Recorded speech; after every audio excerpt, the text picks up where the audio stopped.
to click go live. We'll just kind of shoot this shit for a bit until people start populating. Yeah, you just lead me and I'll follow. Okay. I mean, have you ever done a live stream? Not like this, no. Okay. Have you ever done like anything outside of like being on Ruslan's? As far as like big like this, no. I do live streams for my company, but like Okay. I'm not actually in the camera. I'm usually running the switcher and all that stuff. Yeah, that makes sense. Let's see. Frame the shot.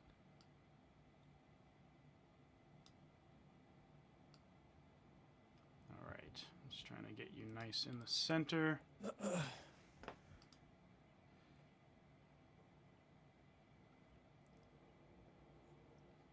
Looks like we're live. I'm just gonna send a message in the chat. Looks like it says a couple people in here. We'll give it a moment. So how's your week going so far? It's good, man.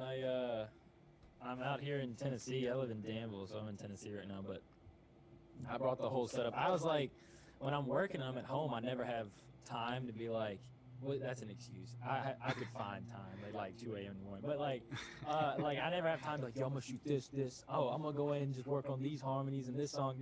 So I was like, man, screw it. I'm gonna bring the whole freaking setup because I did have a channel strip that was like a rack mount and all that, so it was difficult to bring. But I started investing into something called the Lunchbox, which is like the 500 series. Yeah. And that thing has like a little handle on it, like it's ready to carry. So I brought like a little Focusrite, like a little solo, and I was like, screw it, I'm gonna bring the whole setup. I got the eyeball, the mic. Nice. Do it like they do. You just hold it. I'm out here buffing it. What microphone is that? It's a Neumann TLM 103. Oh man, you got a fancy. I started with a Bluebird, or not a Bluebird. What's the cheaper one from Blue? It's like a $300 mic. I think it might be the Bluebird. But I started with that, and it always it like distorted in the top end. I never knew why, but it sounded terrible in the top end. And the one guy that I record for a lot has a very tinny voice. Yeah. Like when he raps, like he has like a very. So like I was like, I wanted to find a Neumann because I knew the U87 was the standard. Yeah. And I was different between the 102 and the 103, and I was like, well, the 103 sounds better. It's got a little bit more. He's a little crispy in the top end and all that, but the 102 is cheaper. And then I was actually on a work drive, so I had. So what we do is where I work at right now, where I'm a videographer for, we do disaster relief. So like if a tornado happens, we go and we clear houses, we give relief supplies, we rebuild homes. We'll literally in a week and a half rebuild someone's home from the ground up, hand them the keys, walk away. So like that's the type of stuff that we do. But when the tornadoes happened in Nashville, I had to drive all the way to Nashville, film, and in the same day drive all the way back, and that's like a 7-hour drive for me. Oh jeez. So on the way back, I was just bored and I was cruising because there's a highway called 81 that's like 150 miles. Worst highway ever. You're just cruising at 70 for 100 some miles. Oh, but I was like, I wonder if Garage, what is it? Guitar Center would have one, which I wouldn't think they would carry something like this. Yeah. I called him up. I was like, yo, do y'all have a TLM 103? He's like, yo, someone just brought in a used one, and it was like $300 off sticker, and there was nothing wrong with it. And I was like, okay, I'm on the way. I was like, I'm going to get it. Yeah, I've never driven down in the south. Like I've been to like Dallas, but I've never like I've gone there for work, and I've never gone to anything around that. And Dallas is essentially the same as like Boston in terms of like how it feels like. But I know, like, I hear stories of people like, I gotta drive 20 miles to go to a Walmart. I gotta drive 100 miles to go to this place. I gotta, and that's not a thing in the East Coast around like the Boston area or New York or even New Hampshire or Maine. It's not that bad, and it's. So I guess it's kind of a different world, but that's crazy. Like 7 hours, man. Yeah, just to get to Nashville, but.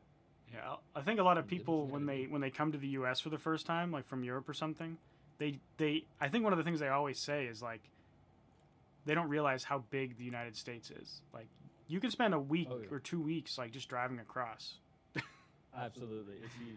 I haven't been as far as California and stuff, but basically to Texas, I've been everywhere on this side other than like the super top up states like near Canada. I've been all of those places up to Texas. I want to go to Cali, but I haven't gone yet. You've never been to California? I haven't been to Cal. I've been like everywhere else. I've been to Haiti, Africa. So actually, one of the things, this is off topic again, but so I grew up in this. It's called Got Speaker. I grew up in it. My dad founded and directed it. So it was kind of lucky that I got to finesse, and that's one of the things. Like, it's a blessing. Yes, I worked hard, and I'm good at my craft as far as videography, but it was like easy to like get a lane to use it in. Yeah. And I built a business after that just because I have now, go look at this Facebook at the 200 videos I pumped out in the last month. Like, and then they'll be like, oh, okay, do my wedding now. So, but so I've been in it my whole life. Well, in 2010 there was a big earthquake in Haiti, and Dad is gone, and they were delivering relief supplies and X, Y, and Z. So I went in about 2012, and in 2012 I walked in and there was a school, and literally it was 500 kids in a room no bigger than this hotel room, and that's where they learned that, and it was all different, and you could see the cracks in the wall like this big, like you could stick your hand through the holes in the wall. So on the way back, I was just like, I was still like 12, I was a little kid, but I was like, I need to do something. So it took me 5 years, but I raised $160,000, and we built a brand new school in Pentago, Haiti, that 700 kids go to today, and they get a meal and clothes and everything. Oh damn, so that's a really cool. One of the big things. That's a cool line of work to be in, because like you get to, like, you hear the news about when horrible things happen in the world, and you see pictures, but you actually get to go kind of see it, like in real life. Yeah, you get to be the front runner of it, which is a blessing and a curse at the same time. It's like EMS, you get to help people, but you also get to see them in that situation. But yeah, all right. So one sec. So I'm just gonna say hi to some people in the chat. So XNDR, sup, man, and Josh Tice, sup. I saw you guys yesterday twice. This is fun. Yeah, I'm gonna grab some more coffee. Yeah, go for it. So Josh, you said there's a little bit of echo. Is it just on is it on my voice? You said it's just on his voice. Because if that's the case, I'll just put on some headphones and make this work.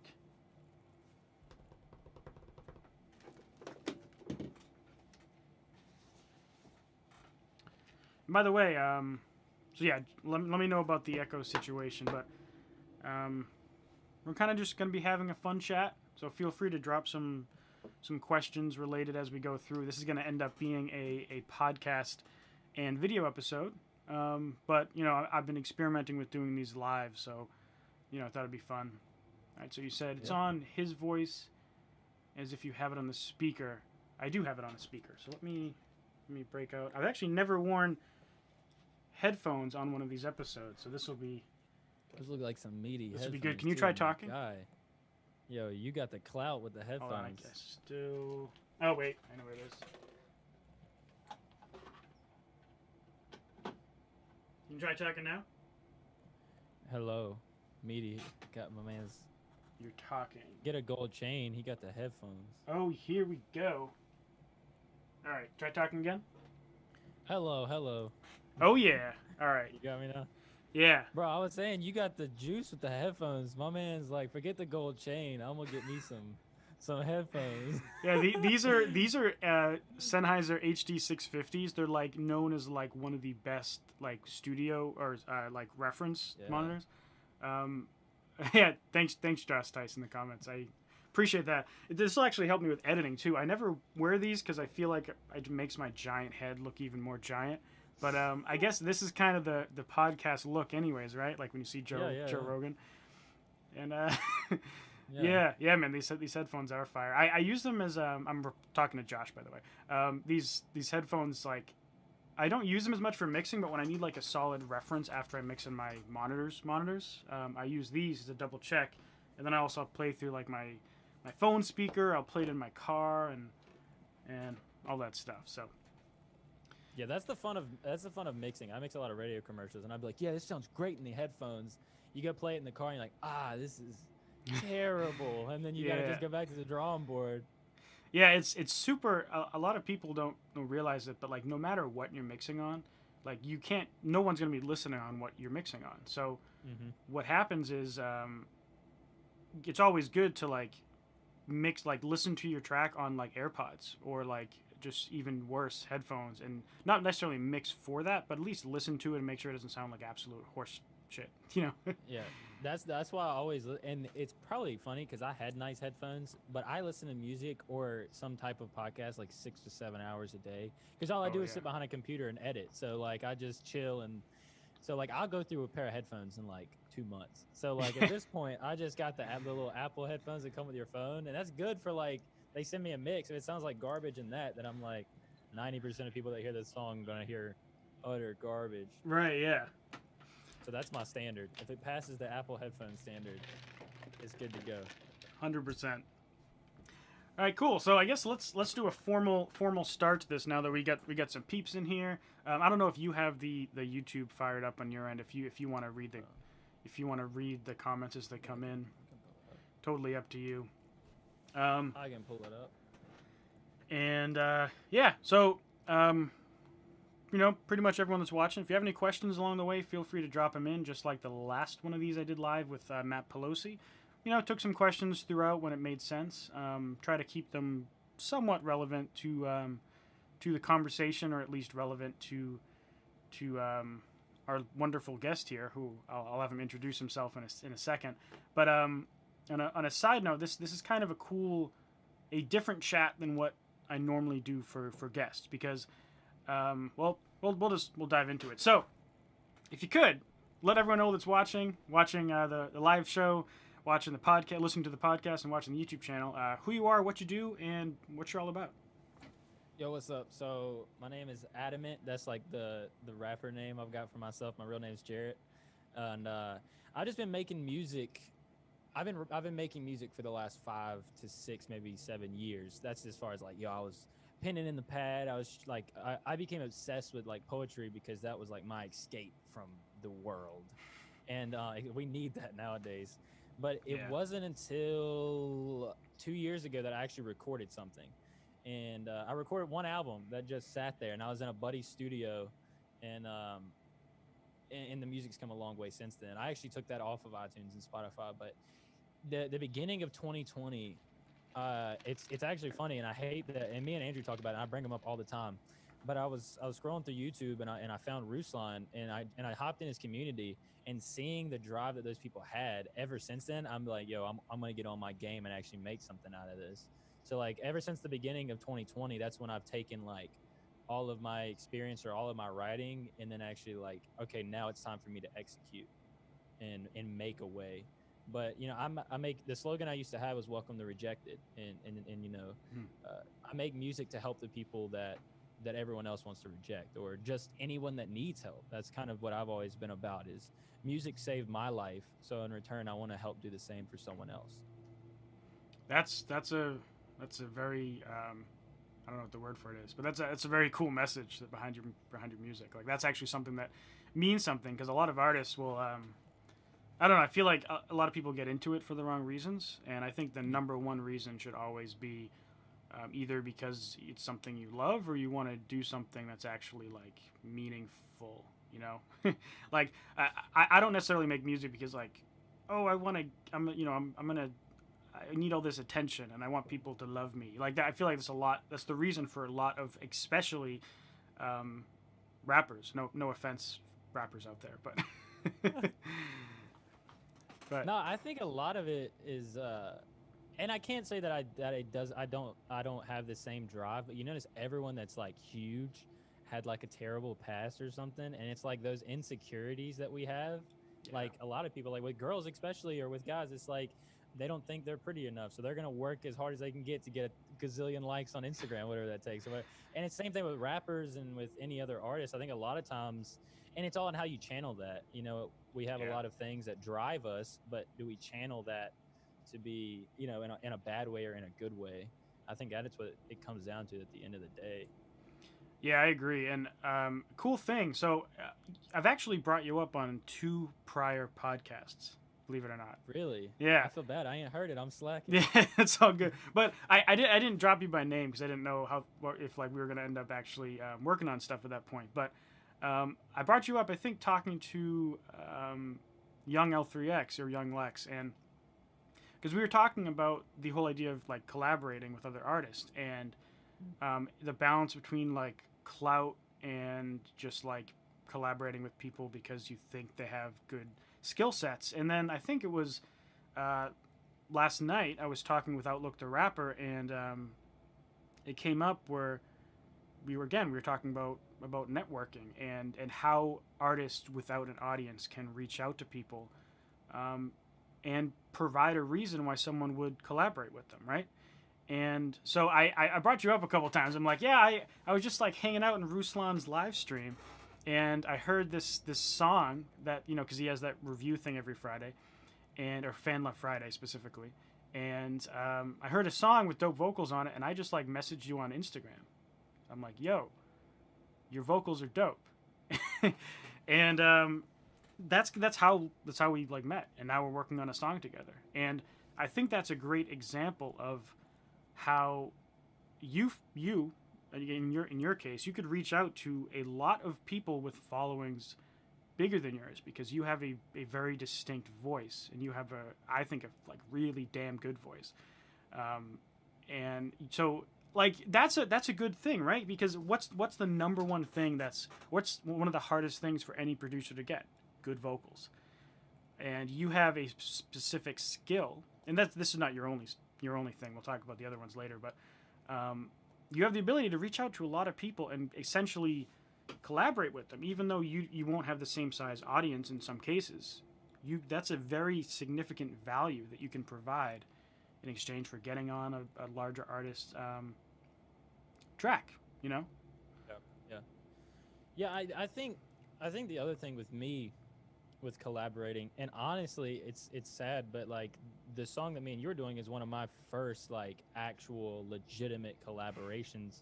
I've got a buddy that I'm doing we're trying to get a bunch of songs out, but we're just gonna do like a dual release now. But you know, just that's the homie though. That's not like, yo, this is a guy that I've never met. I want to build a relationship, and that's what's important to me. Even with someone that is huge or with someone that is small, I don't want to just make music with that person. I would rather, like me and you, we've started working on a song, and we're like, yeah, let's call and talk about the song. And 2 hours later, we're talking about Gary Vee. Like, Yeah. that's what I care about. Like, it makes me excited to make music with people that are not only like-minded, but people that I can have a genuine relationship with. And when the song's over, our relationship and our friendship and our conversation isn't. Right. And that's what's important to me. Is I would rather make a song with a guy that has 500 followers and make a genuine relationship than Drake, and I just be like a passerby that he's just doing it for as a favor. Which, granted, that probably is terrible business, because I could pop off because of that. But like, maybe I'd make an exception in that. But like, you know, I would rather make the relationships. I don't know. I totally agree. Like, and when I was talking to Young Lex, also, he mentioned that he's collaborated. I mean, I brought this up last night, and everyone makes fun of me for not knowing who Joyner Lucas is. Oh, you gotta know that, dude. Yeah. All right, I don't want to cut you off. Dopest visuals you'll ever see. Really? Some of the nastiest visuals you will ever see. All right, well, that and Billie Eilish. I'll check. Billie Eilish has some dope visuals. I'll check it out after this. But what was I gonna say? Oh yeah, so he has a song with Joyner Lucas, and he did it like in 2016, and he was saying like back then they were like, you know, he wasn't as poppin' as he is now, so it wasn't really like a clout thing. It was just like they were in the same area, and they were doing it in the same niche, so they just collaborated, and it was more like for fun and friendship and in the same scene than it was like a strategic business decision. And then what happened is later, that guy blew up, and so that's the other thing is like, a lot of the times this stuff is just fun, right? Like it's even if nothing comes of it, it's just kind of cool to work with other musicians, because the act of being a producer or a vocalist is kind of a very solo existence. It's not like being in a band where the whole nature of the project is like you're all close friends and you're working together all the time. You're a solo artist, and it's very lonely. So it's great to network. And we have some comments that I'll just read through. Yo, Zachary. All right, Zachary Beineman. That guy's a legend on the keyboard. All right, I just got to tell you. All right. I follow him on IG. That man's a legend on the keyboard. Zachary Bynum. Oh, and so everyone wants to know. Well, so first, Josh Tice, I missed your comment earlier. You asked, do you guys ever wear earplugs to protect your ears? Every time I go to a live show, I wear earplugs, and everyone makes fun of me. But being a producer and a mixing and mastering engineer, You Your want to. ears are your moneymaker. Yeah, like I mean, I know people. I mean, granted, they're like my dad's age and stuff. Like they can't hear frequencies above like 6 kilohertz, and I'd like to never get to that stage. Like obviously, you get older, Mhm. you're gonna lose frequencies, but um, yeah. And everyone wants to know about the microphone. Does it sound good? Because I feel like it doesn't. Like I was worried coming in here that it doesn't. I think it sounds fantastic, especially now that I'm wearing these. I feel like you're surrounding my head. But all right, here's what I gotta say though. Microphone's important, but it's not everything. A good preamp is gonna take you a long way. I have learned this. Okay, I've talked to guys for hours and hours, but a solid preamp like a 1073, that's butter. That's what you need. You can take a Yeah. really bad microphone and make it sound really good with a really good preamp. We might have to talk about that after because I just run like I use a pretty solid mic. It's the Slate Digital thing. Yeah, you got the emulating mic. Yeah. Is that what they call it? Yeah, it's a virtual microphone system, so it can emulate a lot of vintage mics. But I just run it straight into a Scarlett. They do have their own preamp. Mhm. I don't use it because it's kind of inconvenient to bypass my audio interface and use a separate kind of thing. But They just want you to run that because it's super flat. Like they want it to be as flat as possible for the whatever the technology does. yeah, it's I found it's like pretty much it's very similar, just running straight into like a Scarlett, which is a pretty linear interface. But yeah, that's the Chaotica eyeball, right? Yeah, Josh. Yeah, all right, yeah. So Ruslan put me onto this. When I bought it, I was like, yo, this thing's useless because I've built my own studio, and I was like, well, I don't need it anymore. And then I let my buddy borrow it because, he's trying to get into music. So I basically have like an old setup and the new setup. So I just gave him I let him borrow the old setup. Like, yo, go to your room, record whatever you can, send it back to me as a rough, and then we'll go from there. And then I was like, I'm going to Tennessee. I got a week to myself in a room. I can just lock in. I was thinking about our song in particular. I was like, there's some harmonies I don't like. I could lock in and just murder those as tight as because that becomes very time consuming. But so I was like, yo, let me have my eyeball back for a second. I need to borrow some stuff from you. But yeah, it's called the Chaotic Eyeball. So basically, it's like if you don't know what like acoustic treatment is, it's basically like really thick acoustic treatment, and it surrounds your mic. And it goes on like a little ball, and then on the front of it, it has a little pop filter. They probably didn't hear that, but it has a little pop filter on the front. Yeah, I'll put up a picture. It's expensive, but like to a now granted, I have a pretty big room for my studio, which is a blessing and a curse because it was like $1,000 to acoustically treat it, which is cheap. I mean, for that big of a room, but like if y'all are in your bedroom, you can get this for like $200. Throw like a curtain in front of it, and you're set to go. Like. But you don't even need this. Get under a blanket or like something. Like that's what I used to do. I used to be in my closet with my clothes trying to figure it all out. Yeah, I just put some stuff on the screen a second ago, so if anyone's interested, that's it. And I hit up that company, Chaotica, because they sent out a free one to my friend to like do a sponsor thing on his YouTube channel. And he said it was like super dope. Like he said it got him like one of the best vocal sounds he's gotten. And I was like, hey guys, I got a YouTube channel. I could do a review if you want to send me out one. And they're just like, nope, we're good. I'm like, man, what the what the hell? The thing about them though, and like this was my problem with it when I didn't know as much. I don't have a preset, but I have like a preset thing I do whenever I go into my vocals for every song. I just feel better and can get in the vibe better that way now. But before everything was dry as can be. Now the only thing I do is like a little bit of reverb on a bus channel. But I didn't know how to do that originally. So it was like just the nasty amount of reverb that sounded horrible. But like, so now I've learned how to do buses and stuff. But when I was running it into this, my Bluebird, when I had first gotten it, it kills everything. Now, granted, it's not like going to fix every harmonic and every like bad thing, but it kills the sound a lot. So like if you're just singing into it, your raw vocal is like super dry. There's like almost no verb, almost no any, which can like, when you first listen to it before it's mixed, can make it sound awful. So like, I mean, it sounds good, but you know what I mean? Like it's not like the vibe. Super dry vocals can sound like bad, but the good thing is that it gives you the freedom to fully manipulate them later. Yeah, so that's one thing about it is it creates really dry vocals. Yeah. So we went off on a cool tangent about the studio stuff. So it's kind of a nice transition to talk about kind of what you do. So you just built up I mean, you've been building up a pretty solid studio. And when we talked last week, we talked a little bit about how you kind of got into that, and you were like how you were thinking about how to justify the price of having a home studio long term. So I don't know if that sets you off on a good path to just start talking about your studio and your mindset around that. Yeah, so me and Andrew were talking the other day, and we were talking about wealth. Like, and I'm only 19. I ain't got wealth. I'm gonna tell you right now.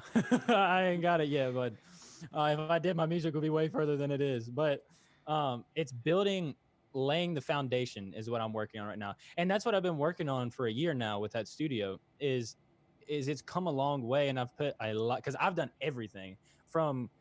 So my studio is in the warehouse that I work, but basically since I'm the videographer, I do editing.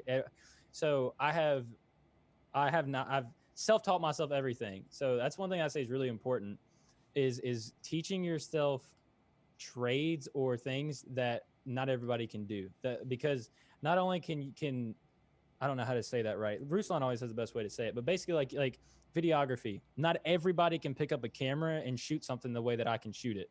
That's Right. not because I'm the best at it. It's just because like I've taught myself a little bit about foreground, background, the movements and how to the f-stop, everything. So like I've taught myself that, especially with audio. So my background in music kind of bled into my job, and now I'm like, yo, let me do these radio commercials because they need that. And I was like, I'll pay for the studio, I'll build it, I'll do everything. Just let me use the room. So I've got like a 20 by 20 room that was someone's office. It had filing cabinets, 4 or 5. I mean, no, not even that. Like 10 or 15 boxes full of books. I mean, just a mess. And it had been sitting there. So I came in there, and over the course of like 3 days, I cleaned everything out of the room and had a literal empty room. And from there, I was like, so what do I do now? So I just started going to town every night. I was acoustically treating it. I was doing this and working on that. So I mean, it's a year of constant, figuring things out. Okay, how do I get the money to do this and to do that? And it was just like Yeah. saving a little bit and things. And I wasn't always in the position I am now. But and then I was able to leverage that with my company. Like, yo, I have the studio now. Y'all can do radio commercials, and so I was offering them something. They were offering me something.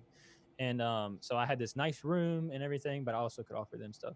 So I started purchasing stuff on the low end. Like I said, I had a Bluebird and a Scarlett and things, and there's nothing wrong with that. But I'm one of those people that's obsessed with like perfection, and that's my crutch. But like that's my thing. So I was like, so how do I make it sound better? I just wasn't happy with where it was. So I started very small. I started with the Bluebird and with which is like a $300 mic from like Guitar Center, and then like $100 Scarlett, and that was it. And I just started playing and learning the craft of engineering and how to do all that, which isn't very difficult at that stage, but it was just learning how to navigate Logic and how to do all that Right. stuff.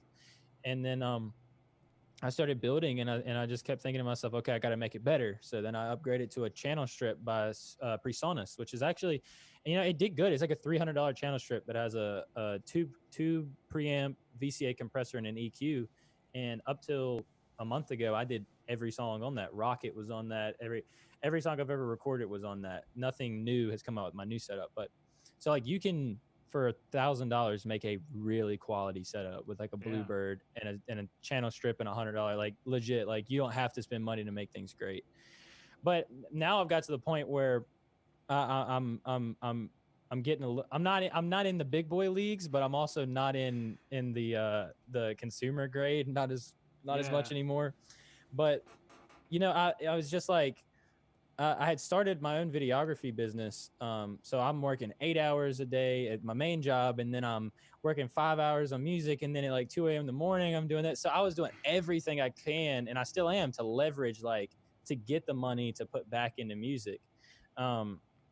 So working hard, busting my tail to do all that. And then it's like, my girlfriend's like, well, why are you spending this money? Why are you doing that? Why are you doing this? Because like we're talking about getting married next year. So she's like, we gotta be saving for this, for that. And it's just like, and I'm thinking to myself, like, well, am I stupid for doing this? Like, I've done spent $3,000 on this, and then I've got this mic that I just went and bought that was $800. And it's like, so like, am I just an idiot that's like recklessly spending his money, or can I actually use it for something? And I was talking to Andrew about it, and I've kind of gotten this thing. Ruslan sent me. I keep going to Ruslan. He's like inspired me so No, much. So I just I've keep mentioned back him a to that. lot on these podcasts Gosh, thing because like even my entire video setup right now is like after I talked to him, it completely changed my video workflow, and it just saves me tons of time. So I feel you. Like he's a cool dude. He's great. hustling, He dude, inspires me a lot hustling. too. My dude is a hustler. He put out Yeah, like 2 videos just alone yesterday. He's got TikTok. Like the guy's like just killing it, like working his yeah, tail off.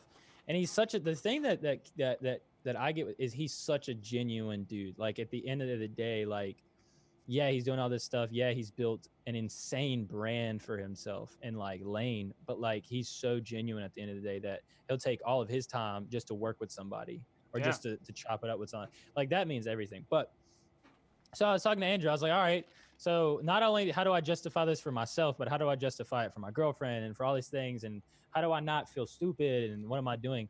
And I was just talking. I was like, at the end of the day, I could flip this into a revenue stream.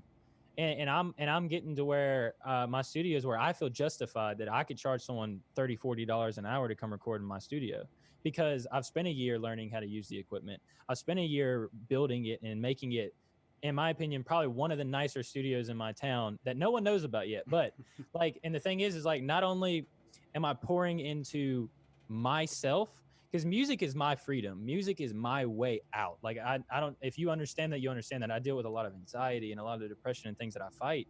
And music is my Xanax. Music is my healing. So like not only was I investing into my sanity and myself and this music that I'm dreaming of one day to be able to achieve and to be able to chase, but I'm also investing in, okay, at the end of the day, if my music doesn't work out, I can take everything that I've done and I can create a business out of it.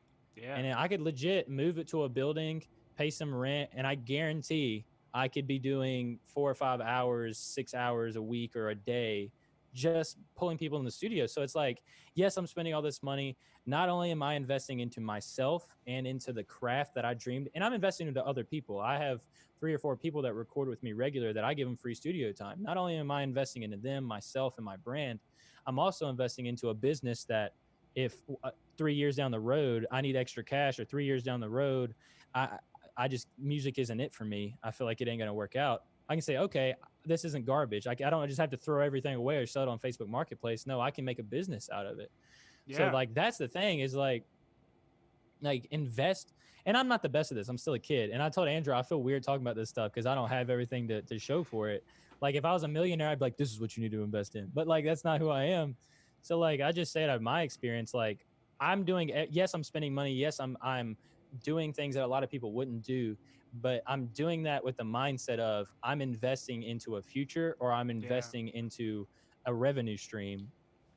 And I don't know if that makes sense, but like No, that's that's it that's where makes it's at. it makes like a ton of sense. And you know, one of the reasons why I thought that even if you aren't currently at like impressive numbers or having $1 million business with this stuff yet, the one of the reasons why I thought it'd be good to have you on as a guest is because the stuff you're doing is what I see time and time again of people that currently have success did in the past, and you know, different levels of it. I mean, like that's what I've done is I treat every piece of music gear I buy as an investment because I think, well, worst case scenario, if you buy good gear, you can sell it at like 90% of the price you paid for it.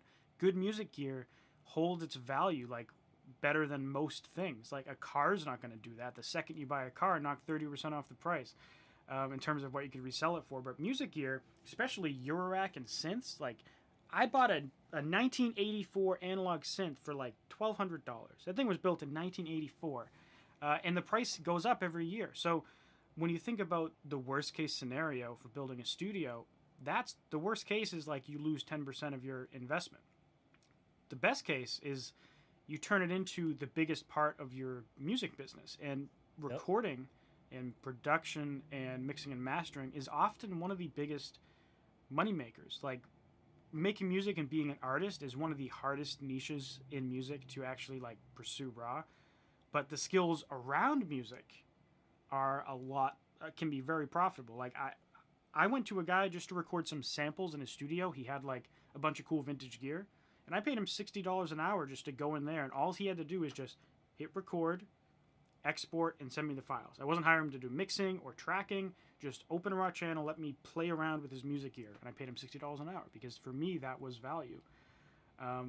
So yeah, like what you're doing, it's like so many people that I've talked to do it, and like as you said, Ruslan brings up that idea of like investing in what you do and building skill sets that can be careers in their own, because you know the way that he says it and the way you said it before is that the less people have a skill set, the more it's worth.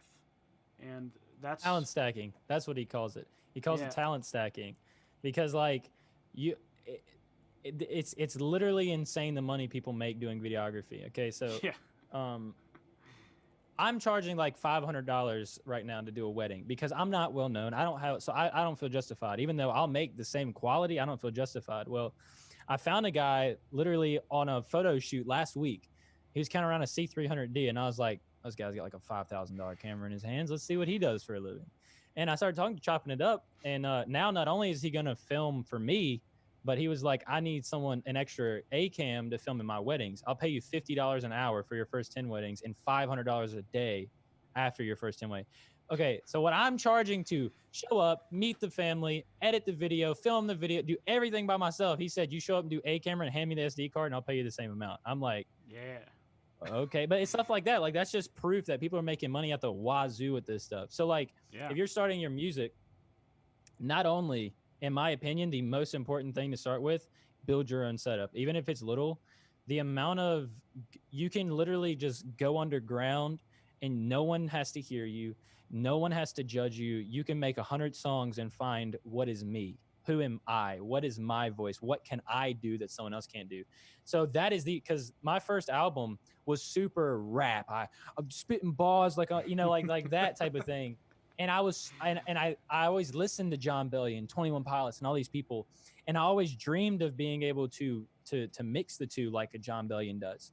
But I never thought I had the voice, and I still don't think I have the voice. But back then, I really didn't think I had the voice, and I'd never allowed myself to learn my voice. And I'm still learning it, but I didn't know it at all. I didn't know how to do my falsettos and how to do this and how to add the rasp and I didn't know how to do any of that. It took me I've got like 300 songs in my thing. 90% of them are absolute garbage, but like it gave me a spot to go lock in. I'm not wasting anyone's time. I can take 8 hours on it if I want to. It doesn't matter if it gets used. I don't have to pay anybody to do it. I can go lock myself away and I can just learn myself. I can learn my craft. And that is number one. But like second, you've got to make visuals to cut through. You've got to do these things. So like, not only is it smart to just get an iPhone gimbal and start shooting on your iPhone, so now you can record your stuff. You practice learning how to frame stuff. YouTube University, that's where I learned everything. I'm making a full-time job just because I spent 70, 80, 90, 100 hours, a lot more than that probably, but like just in YouTube, learning how to do things. And because of that, I've learned talents that I make a full-time living doing now. But you learn how to shoot it on a gimbal or how to frame things, how to shoot things. Then you learn how to edit. And now all of a sudden you can charge people to use your studio. You can charge people to shoot and direct their videos. You can charge people to edit their videos. And now not only are you doing something for your music, now all of a sudden you've made a side hustle that can push back into your music. You can pay for Facebook ads. So like, that's the cool thing is like, yo, even if you're shooting on an iPhone gimbal, like legit, what you learn to do on your music, you can take and make a business or a revenue stream out of it. Like it doesn't have to just be wasted and sit in the corner. And the nice thing with that is too that if you're currently in a position where your job or something doesn't give you the freedom to go and pursue what you want to do to the scale you want to pursue it, learning these skills, you might be able to eventually make. I mean, you do video production, shooting, editing full time, and I would imagine that's somewhat flexible in terms of like, well, I don't know, it depends. I know you work at certain hours, but like, if you had something cool with your music, like I think you'd have the freedom to kind of leave early and do stuff around that, depending on like, I mean, I know you work at a disaster relief organization, so maybe that's a little more niche case, but with your like own business with that, if that grew to the extent you wanted it to, you could do that and essentially make your own hours, be your own boss, and it gives you the freedom to fund your own music and not just fund it in cash, but fund it in time. you know. Yeah, if you start your business, or if you're all right, because I didn't do this. I literally, when I was 15, I started working at a tank museum. My neighbors owned a museum, and A I asked tank them if museum? I. What is it like? Yep, it's a tank. They have like like every type of gun from like the Civil War to like World War II, and then like they have like some of Hitler's like generals like uniforms, and like Oh, so all cool. this memorabilia, and then they have like 60 or 7, they have 3 warehouse buildings full of tanks, like M1s and Shermans and all and Panzers. So I was like, hey, do y'all have some work I could do? Because like at 15, like I've grown up around a dad that hustles and that does stuff. So I was like, I want to hustle and make my money. And it started because I wanted to buy a pair of Beats. I wanted to buy a pair of Beats headphones, but I wasn't getting paid enough of my like $10 a month allowance to buy me a pair of Beats. So I like asked them, can I like work for you? And my first job, they had like 30 fire hydrants. I had to scrape the old paint off the fire hydrants and repaint it with old paint in like 100-degree weather. Ooh. And that was my first job. And then after that, they had center block walls, and the center block walls would peel and flake, and they would actually get water that would pus up inside of it. So I would take a putty knife and scrape the paint off these walls and repaint them. Like I was their janitor, like legitimately. That's who I was for. I worked for them like 4 years doing that, and then I noticed they didn't have anything going on Instagram, anything. I asked them, hey, would you pay me to do some of your flyers and to do some of your, some stuff around the museum as far as that? And sure enough, all of a sudden I went from their janitor to, hey, now I'm doing all their photos. Now I'm making all their flyers and doing all of their social media. And it was just funny how like I took that stuff that I used from YouTube and other things, and I just started, and that's where it started. And then from there, I started. I was probably, what's 11th grade? Junior?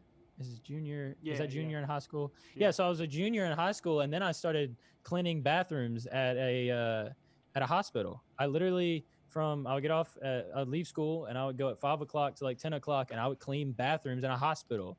Like, Yeah. and so I didn't always do this. It wasn't just like, hey, here you go, do this. Like I've been a janitor for like the past 5 or 6 years. Like that's what I did as a kid up to now. Yeah. And I took the money I was making as a janitor and started building my studio. And like only in the past year have I been blessed enough to upgrade and to start making a little bit more money and to be able to actually pour into stuff. But like no matter who you are, where you're at, you can do it. Like legitimately, it's just all in budgeting and what is important to you.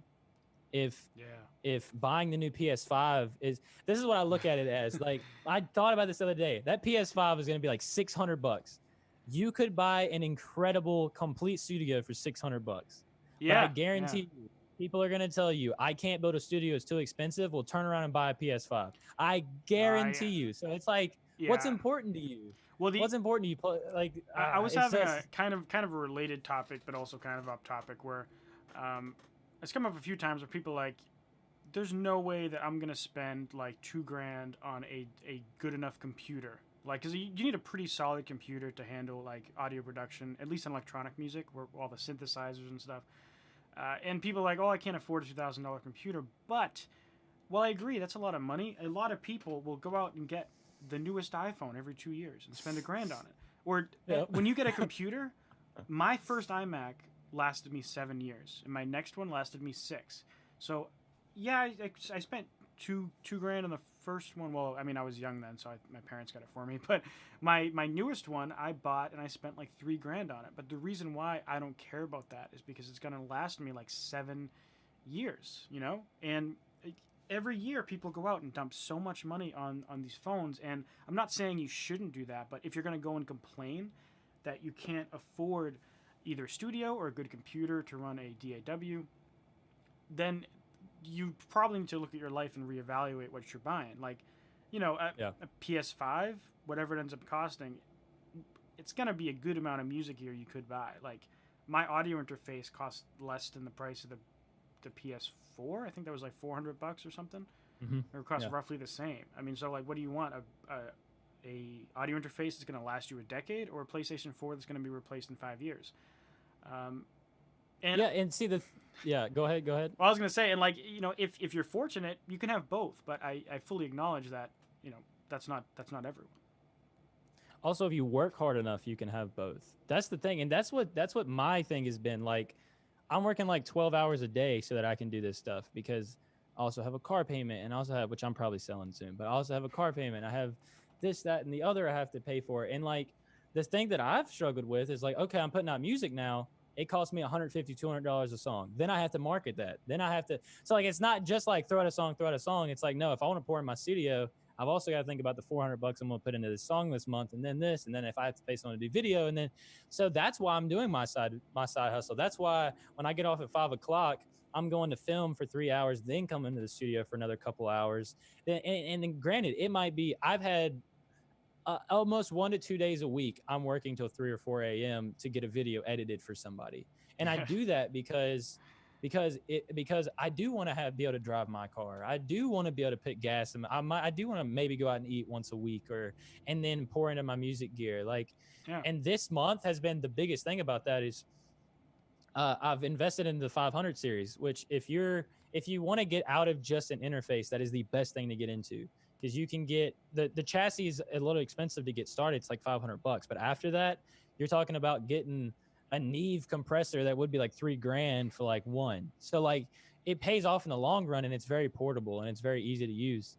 So I was like, yo, I want to get this compressor. Like, I want to upgrade, and all. That's all I was telling you. Just wait, I have a better setup coming. Like, let me. I was like, Yeah. I want to spend like $2,000 to get this, but I don't have enough this month to do that. So I shot a wedding, 3 commercials. I've done two or four other videos on that. Like, I've done like 5 videos already this month, and that paid for me to do that. Like, I had to do a lot of hustling, but like, out of like 5 or 6 days worth of work, I've made myself enough on the side to be able to pay for that. But like, that was just busting my tail working for it. Like, so like, no, not everyone has that opportunity, but like, if you can ask for overtime in your job, work it. If you can ask someone, like, whatever you have to do what you can to do that little bit of X, just to go like the 10% further than the next person would. And not everybody has that opportunity, but if you have the opportunity to work a little bit harder and make a little bit more, do it. Yeah, and as you said, it won't work for every single person in the world. Like, if someone has like 3 kids and they're already working 2 jobs, maybe they can't fully take advantage of that because they're already to the limit. But for the vast majority of people who are spending time focusing on the craft of making music and want to make it something, they can arrange something like that. Maybe it won't happen the first year, but they can set themselves up so that in a few years they have an extra revenue source that funds everything. And if they really can't do that, then they have to look at the other option, which is finding ways to cut expenses instead of trying to make more money. But I think this is a good segue to talk about some comments that I've been neglecting. Yeah, so real quick, I saw Samantha Thomas said, if people can't afford computers, software, studio time, learn how to do it on the phone, since that's the only money that you have nowadays. You can do just about everything on your phone. And she's so right. So one artist, if y'all don't know who Paul Russell is signed to Ruslan's label. Legitimately, like, I don't know how many, but a couple of the songs that are on I think Ruslan's album with him, he recorded that on his iPhone.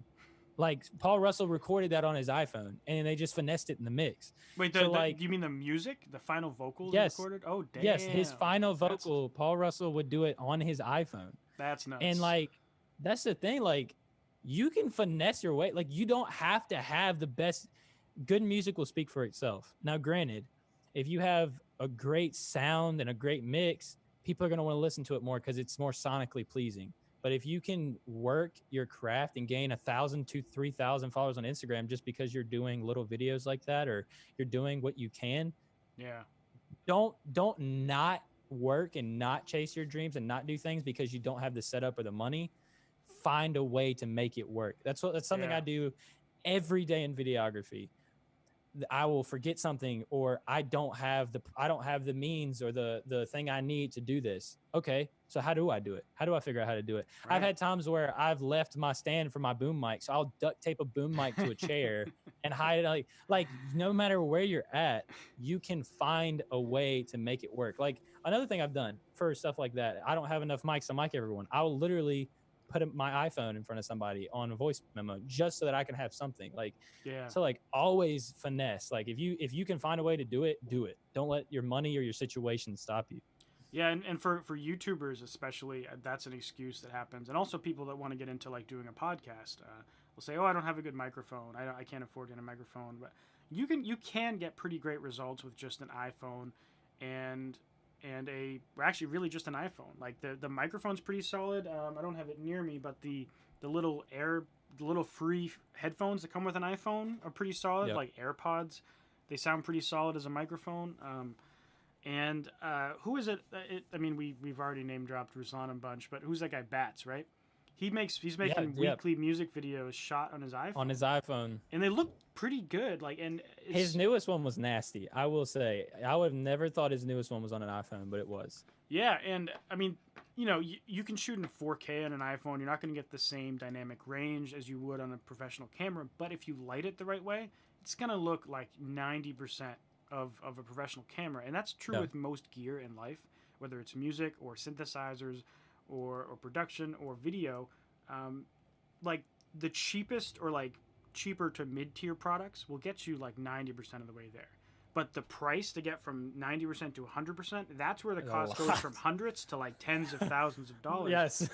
And yeah, and that's why you look at professional studios that can cost multi-millions of dollars don't sound much better than a home studio nowadays, because you get these horrendous diminishing returns that only the most prolific of audiophiles will ever be able to tell the difference between them. But if someone doesn't have the talent either, the really expensive gear isn't going to make them any better. Like the only thing that more expensive gear is going to do is just make you sound more polished. Okay, so I'll just tell you what I'm running right now. There's another thing with big studio. A big studio would have an old school like Neve 1073. So if y'all don't know what a 1073 is, it's an old school preamp that Neve made that's extremely if you're doing hip hop, that's the preamp you need to get. It's a transformer preamp. And all that does is it thickens and gives your voice like some body. It's the same preamp Drake uses, and a lot of people like that. It's in their vocal chains. And then a VCA compressor, a Neve Portico compressor. And like the only thing that's doing for me over like, and I can't wait for you to hear it. If you haven't listened to the newest thing I sent you, I can't wait for you to hear it. But like my voice has a natural grit to it. And in the old studio channel, it was there, but it wasn't as punchy. And doing it through this, all of a sudden, it's like that smokiness in my voice just came out. But like that doesn't mean I'm a better singer or like my whole sound has changed. It just means like there's a little bit more there sonically. Like that's all it's going to do for you. Yeah, it's a lot better to be a talented producer or vocalist or whatever you are using crap gear than it is to be a untalented person using great gear. Like there's, if you look at a lot of I've watched like some San Holo behind the scenes stuff. If you don't know who he is, he's like electronic music producer, and he records like the final vocals for his songs on his MacBook built-in microphone, and he uses like stock plugins or just basic like Massive and Serum VSTs, which like it's like, you know, that stuff is not necessarily free or cheap, but it's nothing fancy. It's something that every single person in the world has, and everything what he does is just kind of like nothing's fancy, but he's just talented at what he does, and so it shines through. Now, you the same kind of vein. If you got, I don't know who's one of the best singers in the world right now. I don't know. I'll just name like a pop. Depends what you like. I'll name like a pop star. Like if you got like Justin Timberlake, Charlie Puth. Charlie Puth. No.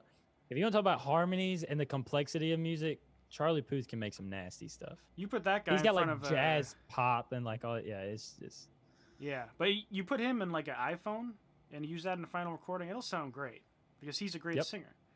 And you know, won't sound as good as I'm sure he records in a multi-million-dollar studio, but it's gonna be 95% as good, pretty much. But the thing is, as well, though, like, and this is something that I have to learn for myself.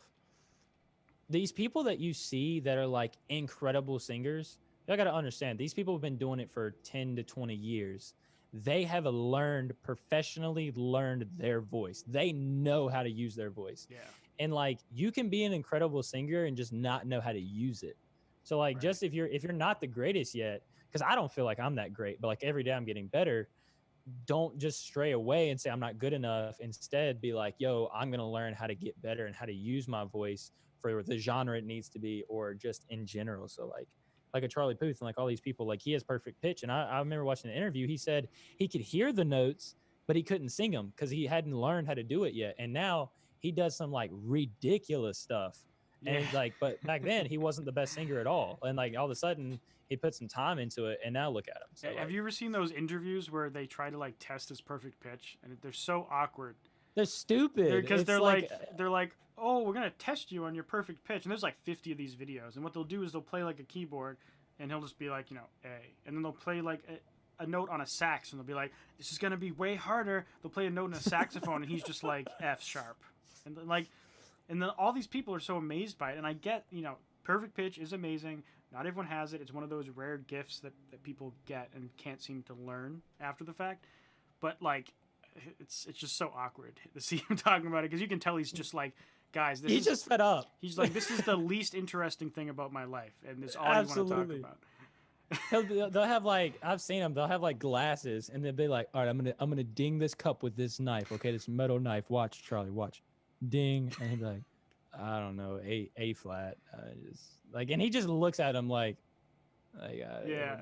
Okay, hit the next glass, I guess. I don't know why you're making a 5-minute video out of this, but yeah. And now we're making a 2-minute segment about it. Just about him. Yeah. Charlie, what note is this? And we just like click or something. Like, what's that? I don't know. Yeah. All right, so I see some more comments. I saw some Facebook ad stuff that I don't want to dive into too much, because it's not your current niche, but I'll give you some topic about it. Yusuf, if you're still hanging out, you're asking for if about marketing funnels, and if you've seen my Spotify conversion videos, I would consider those topics to be like top of funnel, and later on you would retarget those people to try to sell them stuff. Now, in terms of if you're running separate Facebook ad campaigns for your top of funnel and middle of funnels, I would run separate campaigns retargeting people for different actions. Hey Andrew, if you would give me 1 second, I got to run to the bathroom real quick. Oh, so yeah, no worries. I'll talk about this. Talk about what you're good at. Talk about what you're good at. And yeah, there was another one that came through. How can you target the right people if your style of music doesn't resemble anyone else's? I make rap music in Italian, French, and English. How can I find my niche? Let me switch the camera here. How can I find my niche starting from nowhere? So what I would do is, if you're making rap music, you know, you need to find your subgenre if you have one. So you might start off your targeting as like, you know, you're going to target Spotify and Apple Music, but then you'll niche down and you'll target rap or hip hop. And if you have a subgenre, try to see if it's there as a target.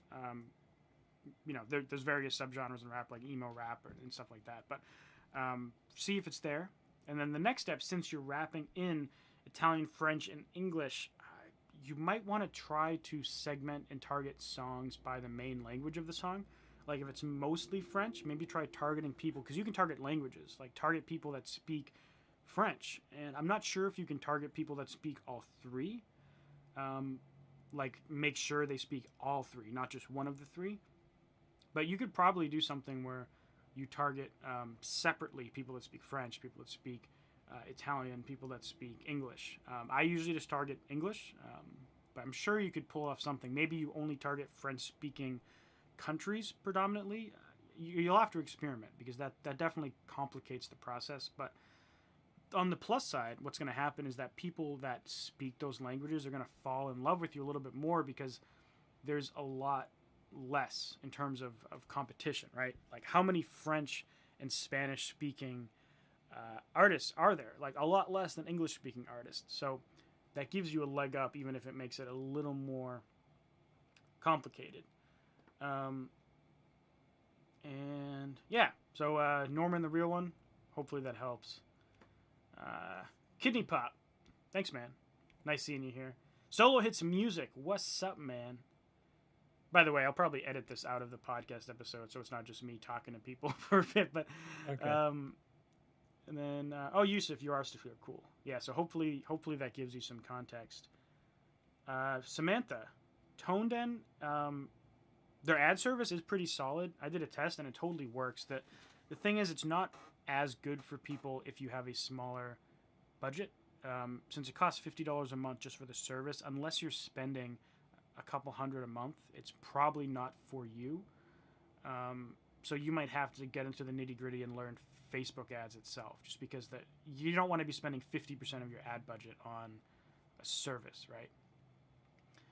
Then one more for JSSAN. What budget will get you picked up by Spotify? It can vary. Like if you check on my channel, I have a video called $100 Facebook ad campaign, and that one he's at 22,000 streams, and he got 12,000 during the campaign, and he's gained another 10 in the last couple of weeks after the campaign stopped. So as little as $100 total for a song, and I've had songs where I've spent 800. So it varies.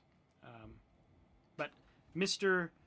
Adameant, aka Jarrett, is back. So let me get my Hey, screen. if y'all have any name suggestions for me, or if you think my name's okay, let me know, because that's been a current topic we've talked about.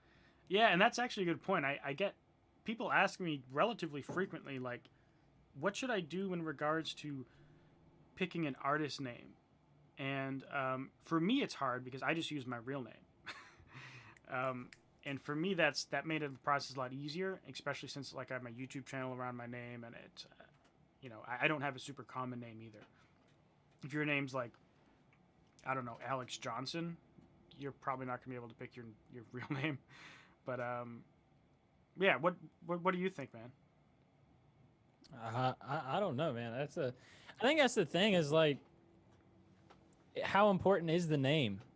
I think that's like the question. Like, is the fact that like you don't have the Drake name or whatever, like does that take away from you as an artist, or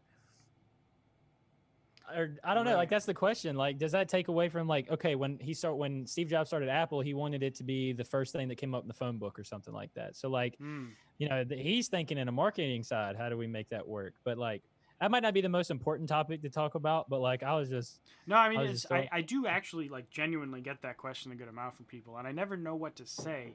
And often I say I recommend people using their own name if they can, but some people don't have names that are easy to pronounce or spell, and that definitely complicates the process. Like the big thing I say to avoid is anything with a weird character or super hard to explain spelling, because what happens in that case is every time you talk about your music, you're going to have this little weird conversation where you say like, well, it's like Adamant, but it's with an E. It's don't mean to throw you under the bus, but just to use you as an example, you always have to say it's like Adamant with an E, right? For people to search you. Basically. And that's not the biggest deal in the world. I mean, like, there's plenty of big artists like Bjork. How the hell, like, when she was getting started, she must have had that conversation. And I don't know if you know how it's spelled, but it's like BJORK, but over the O, there's like what is it called? Like a umlaut or something. There's 2 dots above it. But then you think like XXXTentacion. That's a weird one too. If you say that to somebody, they're gonna have no idea how to like. Right. How many of you in Apple Music actually type out fully XXXTentacion? Like, you just like X, and then you're just like, oh, there it is, because it's big enough. But like, can you imagine the beginning? Like, oh, my name is XXXTentacion. Triple extension or extension. So how do I type that in there? Like, that's the thing. Is like, some of these people like pop off with a name like that, but like, right, and in general, like, it's probably best practice to avoid stuff like that, but you're right, it really doesn't matter long term. If you build a brand around a name, it almost doesn't matter. And it's just like, there's some good practices, like try to avoid awkward, weird spellings, but if you think you can put in your branding or has a meaning behind it, like yours is kind of an extension of your middle name. And so but it's also an extension of my brand. So Adamant, my middle name's Adam, but Adamant it also means standing, not wavering. That was another thing that I wanted to do, and I wanted to push, is not only are we trying to welcome the rejected and do all these other things, but also we're not wavering in who we are and in what we believe. So especially when I start doing a lot of videos, a lot of times I feel like I come off like I am a super awkward tech nerd that barely passed high school and has no clue what he's doing. Oh yeah. So for all of you, if they call you stupid in school, I passed high school by like 1 point. Okay. So let's just say that. I mean, But it's the same for me too. I barely made it through high school, and I have a master's degree in mechanical engineering now. So I mean, it's my it doesn't matter. teachers, I've had a teacher legitimately tell me that I will be a failure and never get anywhere in life. And now, Jeez, and this is not a flex. This is not me trying to be rude. This is just a statement. So please don't take this in any other way. But like she said that to me, and at 19, I'm probably making the same amount, if not more money than she is. And that's not like a flex or to say that I'm better or anything, but it just shows that like you don't have to have a crazy degree or be the smartest book smart guy in the world. Right. Just work your tail off, dude. Like anything is possible with hard work. Yeah, and I you know, even though I went to school in college for like 6 years and I have a degree, for a lot of people, like I don't agree with the notion that every single person has to go to college. It's not for everyone, and honestly, I think in general for high school, like I wish I went to a trade school, because then in addition to having my degree, I'd also have a dope trade that I could use to benefit, you know, not only like my engineering, because all that stuff's kind of related, but just stuff around the house, or have a backup skill in case the world turns upside down. Like you never know how things are going to go long term. And JSSAN just said, mine it's JSAN. I tell them to say Jason, replace the O for an A. And that sounds like something you say at the end of the song, like Jason, replace the O with it. Like he would just say that as like a reverb call out at the end of the song. Yeah, like a producer tag. And so like it doesn't, I don't think it necessarily matters too much. It's just kind of like branding. Like if you can make it work, you'll make it work. But it is hard. It's super hard. Like my side project is called Murder Night, but night is spelled NITE. So I mean, like I'm doing it too, like Murder Night. And for us, the name came from a Rick and Morty episode. The other guy was like, dude, I got the dopest name for a project, Murder Night. And I was like, I kind of like it. It's kind of dark and fun because it's related to a comedy show. And it's like one thing in the episode, they're like killing zombies or something. They're like, it's a damn murder night out here. And it's like, that's where it came from. But we wanted it to be kind of like a cute but kind of dark vibe, Murder Night. But other than The Office, that is the best show that has ever been created. I love Rick and Morty. Dude, I love it. Incredible. It's funny, it's dark, it's sci-fi, and it's all the things I love. And but anyways, I forget where I was gonna go with this from here. I blanked out for a sec. Oh yeah, I wanted to talk about your visuals a little bit. So you have a dope music video for your song Rocket. Yep. And you haven't gotten big into like marketing your music yet, but I feel bad. I only have like 4 songs out. yeah. I mean, like, but I think you're at this point where, like, because of the quality of your content in terms of music and the videos, like the video especially. Let me see if I can get this on screen for a sec. And I won't. You won't be able to hear this, but yeah, that's fine. I'm gonna pull it up on the stream. Everyone else will. So this is his music video. And you know, as we were talking about, he literally does like video, like I mean every aspect of video stuff, but video creation professionally. But this is just like proof that you can do a video anywhere, because the problem I've always had is I can film, but I don't have anyone that can film me. Yeah. So like this is I handed my friend the gimbal and was like, yo, I have this idea. This is in an abandoned bathroom at like 3 a.m. in the morning. Like you can make it, you can finesse it. Like, and we didn't do multiple locations. The whole video is at one spot. Yeah. I'll turn on the audio for a sec. It's all love, I know what you mean. Keep it a bug. You're afraid, I won't have the means to put gas in the whip, food in the fridge. What you gonna do when a rent come due? Like, hey, and this music don't come broke. Go up like a spaceship.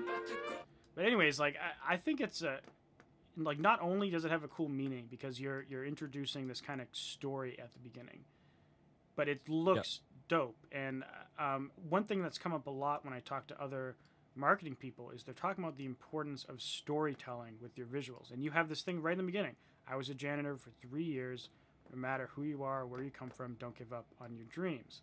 And then it goes into you just mopping the floor, which is dope. And let me switch my screen. And here. I've had people tear me apart for that video. Dude, the comments for that video, the ad for that video were hilarious. the great. They're like, why is he mopping the effing floor for 3 minutes? Like those are like 30 or 40 of those comments, and I've replied to all of them, just like joking with them and talking back and forth. But like, that's the thing is like, I want to make videos that are dope, but I also want to put a message behind it. And I've got a song coming out on the 31st that it's probably not going to be one that everyone's like, yo, let me play this song, because it's like, you heard it on your live stream. It's like, Yeah. It's kind of dark and it's kind of slow, and it has that Billie Eilish sound to it, to where like it's not something you're gonna play at a party. It's something you're gonna play while you're in your feelings, driving at 12 o'clock at night. Yeah. And like, and I never, and like, it's like always trying to put something behind that really means something, like, and something that plays into my brand and what I'm trying to say and what I'm trying to do. You know, I've been trying to figure out the visual for that one. Like, how do I do this one and give it justice to a spot where it makes sense and can emotionally affect someone the same way that I hope the song does. And that's super, like, as I said, everyone I've talked to in the music marketing world, they say that's the most important thing. Like, Matt Pelosi from Cyber PR said the first thing they do when they're trying to work on PR for an artist is they give them a big questionnaire. They try to find out from the artist what the meaning of the song is so that they can put a spin on it in the PR or the marketing, whatever service the artist is going for. And for you, it's just you want to tell a story.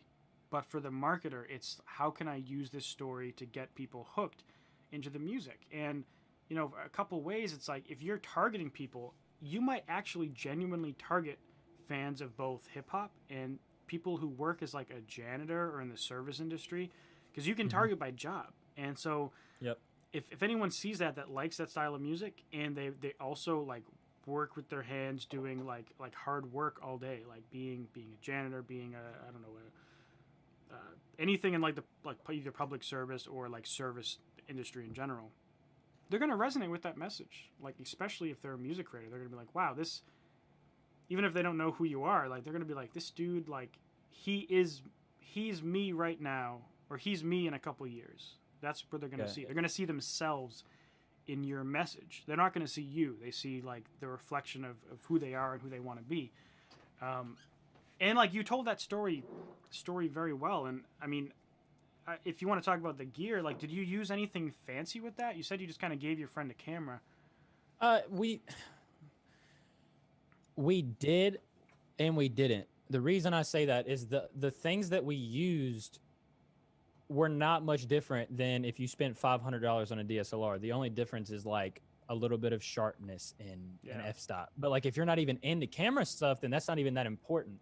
I could have shot this visual on an iPhone, and no, it wouldn't have been. And this video still didn't, I don't think, really look all that great as far as quality. But like, you still could have shot this on an iPhone with the same shots and the same concept and done it. We shot it on it was an 80D with a 50 to 75 mil lens on it. And now that was like a nice like L series lens, but like, I think I got my 80D for like $1,000, and that's with two lenses, the camera, batteries, SD cards, a carrying case, like, so you don't have to like, but like now I've got a Black Magic, and like now I'm getting a little bit more into like, I'm actually playing with some real gear, but like, no, not really. I mean, like the lens was expensive, but you don't have to have that lens to get the same quality. It's just kind of like a bonus. It's like the preamp. Like I can make the same song. It's just a little bit of a bonus. Yeah. And this will be a cool way to, and I apologize for the people listening to the podcast, but I'll show Bats' video, because we were talking about it before, about how he that new video is dope.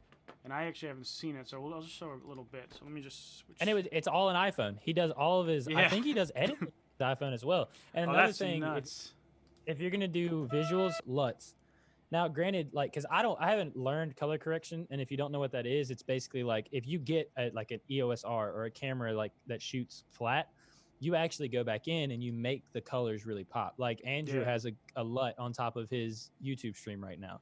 Right. I shoot in Canon Log or whatever they call it, and then I apply my same in Premiere Pro. You can save any of your color grades as like a lookup table or LUT, and then you can import it into OBS and have a color grade on your live stream. So that's exactly what I'm doing. So it's cool that you noticed. So like you can shoot it on your iPhone and still get like the crazy cool colors and like make things look really good. And you can either do that yourself, or you're like, a ton of people sell them. Lugo sells them. Where's Lugo is a good place, and then Red Giant sells them. Yeah, There's a bunch of and this places that video sell 'em. by Bats, you can probably see it on the stream now if you have that open. But he has this dope color grade on it where like the only thing that's in color is his skin in that pole. Everything else is black and white, which is like a super unique look. Like you don't see the green in the trees or the grass. You just see his skin and his hair and the red poles, and that's basically just a LUT. That's you can go and like turn the saturation down for On certain colors and stuff, yeah. And like legit, like he shot that on an iPhone, and this guy doesn't have a crazy setup either. This guy's shooting into a Scarlett, or is recording into a Scarlett with like, I think he has an Audio Technica MT20, which is like a $150, $200 microphone. And if you play it for a second, like, it sounds buttery. Like it actually sounds really good. And he's not only recording this on his iPhone, he made the beat and he recorded it. Like the guy's like doing everything on his own just because he spent the time to do it. Yeah. Hold on, let me and he has like 400,000 followers on TikTok. So like, it's just consistency. I don't need no friends, only got the kinfolk. Full heavy like menstrual, one finna go mental. All right, cool. Yeah, so as you can hear, it sounds pretty pro, especially considering he's doing everything himself. Yeah, and just on super minimal gear. All right, I got you back in the frame now. But there was some overlap with the music and you saying it, but yeah, as you said, he has 400,000 followers on TikTok. Nuts. Like crazy. He doesn't have a big audience on his music yet, but he has built up an insane audience on TikTok. And I've struggled a bit to get TikTok rolling. I don't know if you're on TikTok at all. I've been wanting to do TikTok, but man, I'm like, I don't have a video that's TikTok worthy. I've got one video that I want to do, but I need some help to shoot that one. All right. Let's just I'm getting off subject. I've done a lot of getting us off subject. If you drink coffee in the comments, you tell me if you agree with me. Coffee mugs are the easiest drink, or the easiest cup to spill anything in. I swear to you. I fill up a mug, take one step everywhere. So I was like, how funny would it be if like the video opens up and he's filling up coffee, he turns to take one step and it's like a shot behind him and it's just like a bucket of water almost. Like it's like all over him. Like and he's just spitting it out. Cause like that's how my things be with coffee. I'd be like, take one step, I'll spill it on the floor. I'm like, you kidding? No, that's true. And I bet like people who drink out of like coffee mugs every morning. I'm kind of an iced coffee guy, so like for me it's less relevant. But for millions of people, they'll see that and be like, "Yep, that's me." Relatable. And then they'll share it with their friends who also drink coffee. And now the thing with TikTok, I know a few people that I like talk to that have like over 300,000 followers on TikTok. And then Ruslan is 30K, and then Outlook has like 2,000. And every single person says just crank out like 3 to 5 videos a day around a topic. Don't make it anything fancy. Pick a topic you can make big amounts of content in. So for you, like if you're doing comedy sketches or anything highly produced, maybe that would be one type of recurring content. And then you have 2 or 3 other types in between so that you can crank out the volume or something. But yeah, I've been thinking about putting some music on there. I don't know if you've checked it. This morning I put up a hotel jam session. Sitting here in the hotel, and I did a song that I never released. So if y'all want to see that, hop over to my IG. It's Adameant Music. But yeah, like I've thought about doing stuff like that. Like Nick D does the mini jam session. I was like, that would be kind of sick. Let me try to do a spin on that. Yeah, and like I think for some people, because some people are like, man, I don't think I could live with myself making content that's appropriate for the platform of TikTok. So, like, it might not be for everyone necessarily, but I think almost every single artist can think of some kind of content that isn't, like, compromising their artistic integrity, so to speak. You know, like, you don't have to get up there and dance, like, half naked on a table to get views. Like, you can talk about stuff that you're passionate about, and there's an audience for it. Like, it might not be as big as some of those channels, but, like, I forget what, like Bats, he makes these weird, like, he just brings out his gimbal and he just like stands in front of his mirror and he's just like, man, a lot of you are gonna like this video just because I have a cool gimbal right now. And then he leaves the room. And then it's got like 200,000 views. Bro, I've seen people like millions of views, and it's just like a guy walking in, cutting his shower on, and he's like, my girlfriend just danced for 2 hours to get 1,000 views. Watch me get 1 million just turning my shower on. Like it's legitimately like TikTok is just like a meme. It's just meme. That's it. That's all it is, man. Yeah. That's all. I see very few people that are actually make like you like what you and YouTube and Ruslan and IG like they're making like produced brand focused content. On TikTok, people are just like it doesn't they're just walking looking at the grass and they get millions of streams or millions Yeah. of views, so like it's like almost like a meme. It's almost a meme in and of itself. Yeah, and I found it very hard to figure it out. Like I've managed to get videos that can kind of consistently get between like 200 and 400 views, which is like if you think about it, if you're cranking out a lot of videos, that adds up pretty quickly. Like it's not too hard to build up to getting thousands of views on your content every week or every month. And on YouTube that would take a lot longer, or on Instagram that would take a lot longer. But to get, to like bats at 300 to 400k, or to get to even Ruslan at 30k,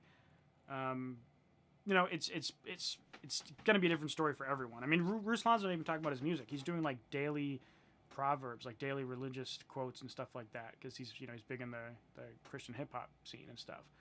And so for him, he like 30,000 people just listening to him talk about like religious quotes, which is kind of crazy. But that's still part of his brand. That's the thing, is he's learned how to, and he does it with his YouTube and stuff. He's learned how to leverage to where not only does he have to crank out songs, but people are also there to gain information from him. Like, Yeah. like he's done with me with IG. Like I get on here and he's telling me how I should market this and what's best for my brand. Like I don't come to him just for the music. That's like literally the last thing I come to him for, which not because he doesn't have good music. I listen to his music, but like I'm always there to like, okay, what can I get from you? Like, and I don't mean it like taking, I mean like, what can I learn? What can I glean from your experience and stuff? And that's like why I'm there. Like that's the brand that he's built, and that's why he's got as many followers as he does, and as much consistently. He's got true fans. He doesn't have a lot of people that just come in and leave. He's got a lot of people that are just there. Like he'll do a live stream, 2 of them a day, and he'll have 100 people instantly. Yeah. Because he's got fans that are engaged into him. It's not just music. They love him and what he can teach them and give them, and his thoughts and viewpoints. So yeah, and I've noticed like the way that he does it, I've been trying to like take inspiration from it, is try to build like a community and be omnipresent around whatever it is you do. Really helps a lot on any platform. Like, and that's what I've been trying to do more and more in this channel, like with this type of content.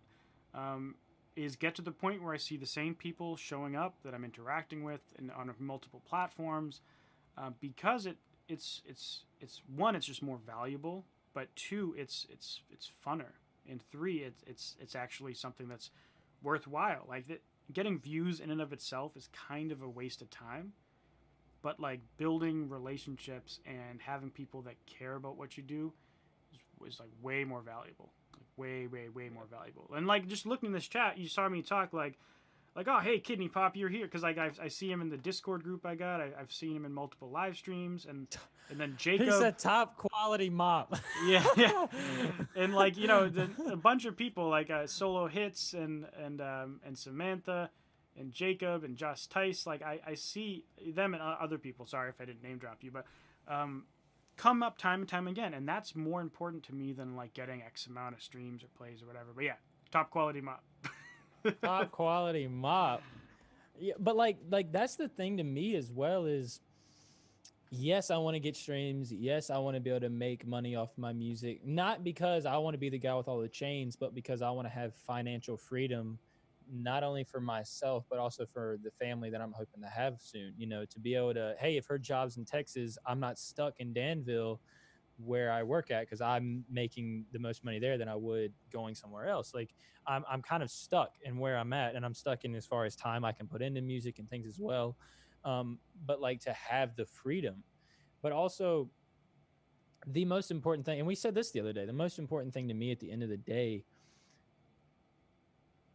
I'm going to say this, and it's going to like contradict itself. It's not for people to hear the music, but it is for people to hear the music, because like I'm not doing it just so they hear my songs, but so that they hear the message and know that they're not alone. Like I would much rather have 1,000 people personally contact me or personally come to me and say like, hey, thanks to this song, or thanks to your message, or thanks to your brand and what you say, like I've learned that I'm not alone, and that I can face anxiety and depression and the things in this world, and that I can make something out of myself, even if everyone doubts me, even if everyone doesn't believe in me. I would Yeah. much rather have that and have 1,000 people that I've truly impacted in my life than be a Drake and I'm not saying Drake is, but then be a Drake, have millions and millions of streams, but not be helping or affecting anybody. Like Yeah. that's something I've kind of said to myself is I, I don't have a problem with like being happy with where I'm at, or being like, if this is where I'm at the rest of my life, I'm not okay with it. But I have an issue with knowing that I could do better and refusing to. And the quote that I've kind of said for myself, and I don't know if I'll quote it exactly right, is failure for me isn't the money I make, it isn't the home that I put my wife in, it isn't the car that I drive. At the end of the day, if I die today, failure for me is being able to make a difference in the world and refusing to, or being too lazy to do it, or not seizing the opportunity because I wanted to do something else. Like success, in my opinion, is kind of like Jesus did, and kind of like all of these great people. They would rather put their bodies and their selves and their sanity on the line just so one person can know they're not alone, than protecting themselves and their beauty and their integrity and everything. I would rather go and be stoned to help somebody than just to sit back and watch it happen and be loved by millions. Like, that's who I am, and that's what my music and my brand I ultimately want it to be. Is like, if I have to put myself on the line and I have to work myself to exhaustion just so I can gain 1,000 followers that can be affected by my music, then I will do that, and I'll work myself until I'm black and blue and can barely hold my eyes open, because I'm driven by that thought of I've God has given me the ability to make a difference. And if I Yeah. waste my life and don't do that, then in my opinion, I've failed. Yeah. Like that's how It I've all comes down to like legacy in a way. You know, what kind of legacy do you want to leave for yourself? And for me, that's what I think about a lot too. It's like the way that you do that is essentially the more people you can help with whatever it is you do, whether it's music and spreading a message, as you just said, kind of like having an escape from reality, from anxiety or whatever, or something different. It's in my case, I mean, I also do that in my music, but helping people spread their message. And hmm, I get for me, what keeps me going more than like views and ad revenue and subscribers is the one-on-one messages I get from people saying, you literally turned my music career around. Like, you helped hmm, me do what I want to do. And if you look at someone like, I don't know, Apple, like for them it's pretty clear, like they changed the world for the better by creating the absolutely. iPhone. And they left in all of these cases, like there's a certain legacy left behind because of the way you help people on a one-on-one basis. And yeah, I that's how I feel too. Yeah, and see the thing, and it doesn't really need to be said, like it's already obvious, but I just want to like make it obvious is, yes, I care about legacy, but I don't care about my name being part of that legacy. I would rather the movement I create and the people that I help be my legacy. Like if my Yeah. movement becomes welcome the rejected and let people know that they're not alone, and I was the artist that would stay after a show for hours just to talk to somebody, and because of that their life was changed and then they did something better. If that's my legacy, I would much rather have that than, oh, Ruslan died, it's a shame, but like he's such a big artist and the name of Ruslan carries on. No, I would rather who I've been in the brand, and not just for the brand's sake. I'm just saying that like the movement, I would rather the movement be my Yeah. legacy than my actual name, because I don't care about if I get fame. The only Yeah. reason I want to be something is because if I don't have the platform, then it's impossible for me to reach that many people. So like Right. Yeah. the only reason that I'm grinding and I'm spending money on ads is not so I can make myself big, but so I can even create a platform to be heard. That's the only Yeah. reason. Like, I mean, streams are nice, but like if you don't have a platform, then you can't do anything. You can't. If Martin Luther King Jr. never had the platform to say what he had, then all of that would have never happened. But like he Right. created the platform, and that's why he's known and why he made such a difference. Like, so I that's mean, the thing, is like that's the only creating it. reason why I ever um, essentially charge money for anything. It's never like I want to go buy a PlayStation 5 or something. It's like I want to do something, and this came up in another chat too, but there's something I want to do to build my platform more in a new way, which the end goal is to like help more people do stuff. And how can I build that platform? Well, I need money to build that platform, and because I need to pay for ads or I need to pay for a service to host a platform, whatever it ends up being. So make some way to go generate that income, whether that's my course, or whether that's doing one-on-one consultations, or whether that's doing ad stuff and like ad management stuff, or whatever it is. But you get the point that to build a platform takes time or money, and usually both. So to be able to do that, you have to like do all this peripheral stuff around it, like as we talked about for a lot at the beginning. Build a studio and turn that into a side business. Get into doing video production and turn that into a side business, or do it as a career. All of this stuff that you're doing is so that you can build a platform, but the platform's not the end goal. The platform's the platform that causes the end goal, you know? Yeah, absolutely. And the thing is like you're building these businesses or you're building these revenue streams, and at the end of the day, your boss or yourself, you become your own angel investor. Your music is your startup. You know, that's the business you're trying to start up, but everything else becomes like this. Okay, my boss is paying me to work, so my boss is technically my angel investor. He's in tech.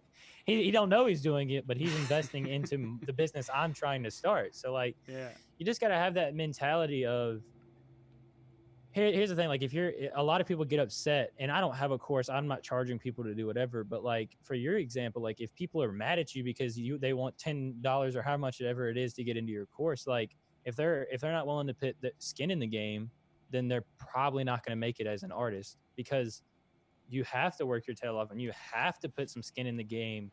You have to pay a little bit to get a studio started, or even just to get studio time.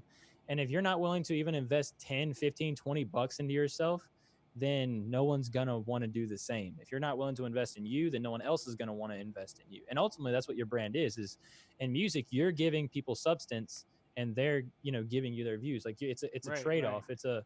It's a I give you something, you give me something, and not in like a mean way, like I'm taking it from you, but like, you know, that's what it is at the end of the day. Like when I listen to a Billie Eilish or these other people, I listen because the sonics of it are just beautiful. So like that gives me peace, but also like what she's saying and how it's being said. And so I get something from that. And in return, like that's why people go and buy merch and because like the artist gives them and they want to, you know, give back. And at the end of the day, that's what I think it really comes down to.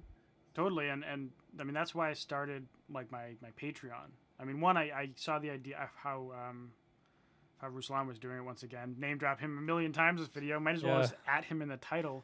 This thing when it's done. But he had a Patreon. He had such a cool community, and so I was like, okay, how can I make a Patreon for my stuff, and how can I utilize that? So I made a Patreon that adds some extra behind the scenes content that doesn't make sense for YouTube, just because it wouldn't make a good video, and so I can't make like a text post on YouTube really. So it's a good way to have that content for people who already want to support my channel because they like what I have to do, and that's one part of it. But the other part, I'm like, okay, well, this gives me some extra capital to go and pay for podcast hosting. And that's what started the podcast, which now also means I launched the live stream with it too. So the funding for the Patreon started a podcast that's free for everyone to consume. It started a Monday live stream that's free for everyone to consume. And it essentially created this type of content we're doing right here. Like this interview series wouldn't have really fully been created more than a couple episodes if I didn't have that Patreon community, because it's like that extra funding gives me the incentive to invest all that time to go forth and I mean, podcast hosting isn't like a lot of money, but it does cost something, and then there's also the time factor and the processing the files and titling everything. But that's the thing. And see, that's something I actually wanted to talk about, was especially from my position, when before we started the stream, I told Andrew, I was like, I'm not a Ruslan. I'm not a this. I'm not 45 years old with a ton of life experience. I'm a young kid that's just, I'm trying to hustle, and I hope, and I'm praying it works out. Like that's, but like, and I guess this is going to get us into a marketing thing, which would fit with your channel. But like, as far as like people starting, like I'm not making money on music yet. Like, granted, I can turn the things that around music, the engineering, and I can turn that into revenue, but actual streams and music, I'm not making money on that yet. And the thing is for me, putting $500 into music marketing is a lot more difficult than Ruslan that's going to make double that on merch sales. So Yeah. like for people getting started, I think that whole factor of putting money into it is really difficult to do because they don't see any return. Like Yeah. I don't see return. I've put thousands of dollars. I've probably put $2,000 or $3,000 in the 4 songs I've made and released as far as mixing, recording, everything. But like I haven't seen any return from that. But at the end of the day, I'm doing it because not only do I want to invest in people and all these other things, but I'm hoping at the end of the line, they're able to invest back into the brand and into the collective of Adameant and of the, Welcome the Rejected and all of those things. And I don't mean that in a, oh, y'all give back to me, pay me, but like, like as a Ruslan, like he can do $10 a day and make $20 because of a hoodie sale and stuff like that. So Right. what is your thoughts on, for a lot of people in the comments, especially, like, what is your thoughts on people that it is, in my opinion, a lot more difficult to put skin in the game when you're basically just throwing that money in the garbage. Like if you say, I want to spend $200 a month on music marketing, if you're little, you're throwing that in the garbage. So like you have to justify the fact of, okay, I'm just going to throw this money down the toilet for a while. So like, what's your thoughts on like justifying that and people getting started and putting skin in the game and all that stuff like that compared to a Ruslan and yourself where you can make returns? Yeah. So I've said there's a couple ways to think about it, but the way that I encourage people to think about it is treat it the same way you would music gear, like how you're treating buying music gear that you can turn into a side business, or buying music gear because it enables you to make better quality music down the road. You're building your fan base like you're building or buying a studio setup or buying an asset. Essentially, what you're doing every time you run ads to grow your Spotify following, just for example, you're spreading awareness for your music. On one case, you're building up a community of people that follow your account either on Spotify or on your social media, whatever channel you're running the ads through, and you're building essentially a pool of retargeting, because every person you retarget within like a half a year or a year, you can retarget later on Facebook ads. So you think of that as an asset. If you target, let's say you have ads that reach 1 million people, which isn't outside the realm of possibility for an ad campaign. In terms of impressions, you can reach 1 million people on an ad campaign, depending on what countries you're targeting. And maybe out of that million, only 2,000 people click to go to Spotify.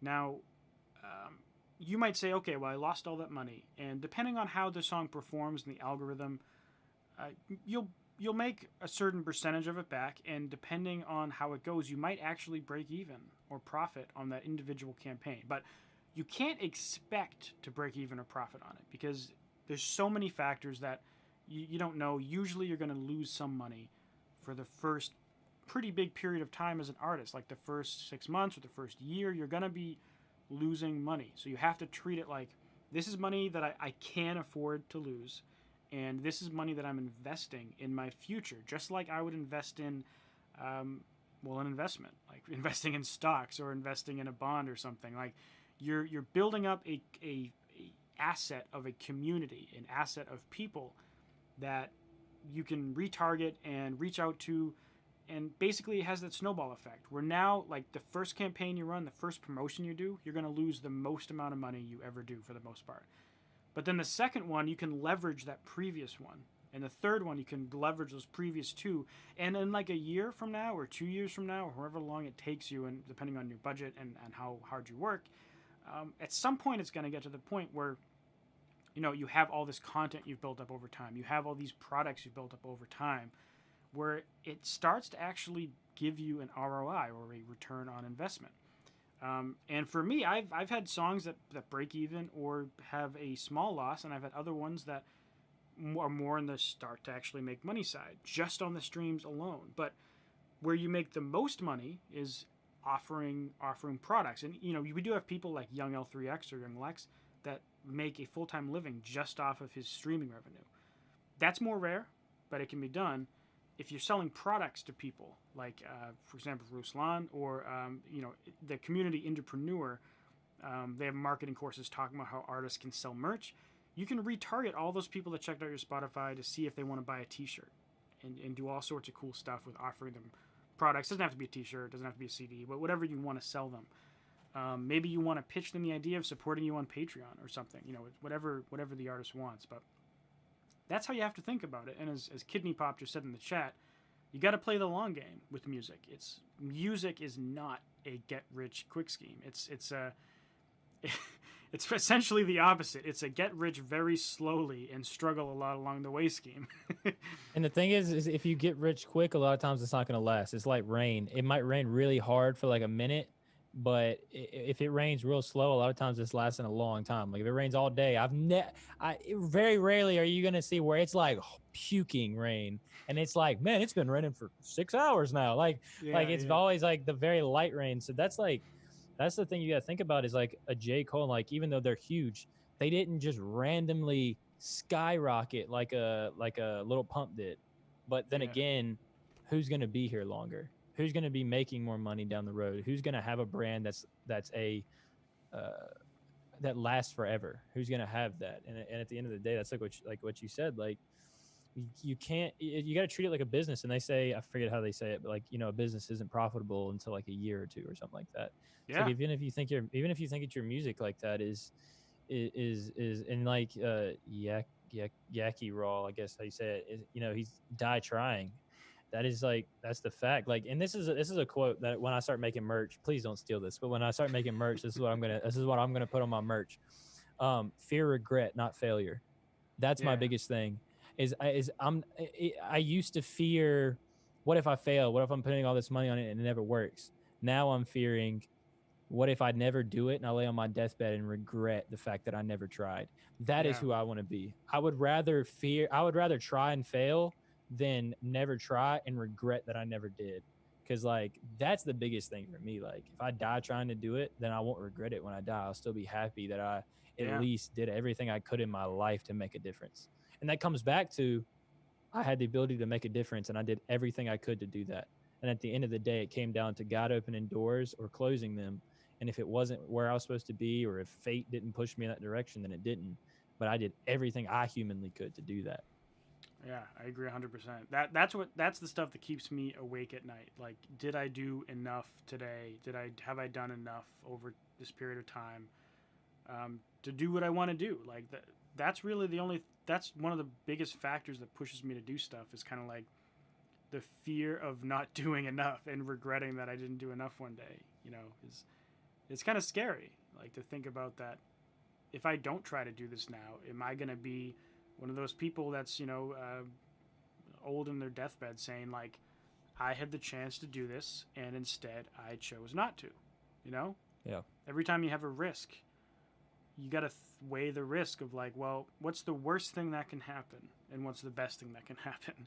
And if the worst case is that you fail, but otherwise you're pretty much fine, like, you're not going to be homeless, you're not going to starve to death, you're just going to lose a lot of self-esteem and maybe some money, and it sets you back 5 years in life. That sucks, but that's a lot better than like in 40, 50, 60 years, depending on how old you are, being on your deathbed and regretting, like, man, I wish I just at least tried that, You only get one shot.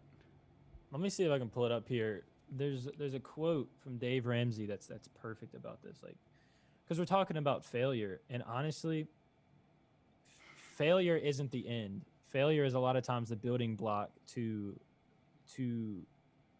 failure is the catalyst to being more than that. I don't know if that's the right way to say it.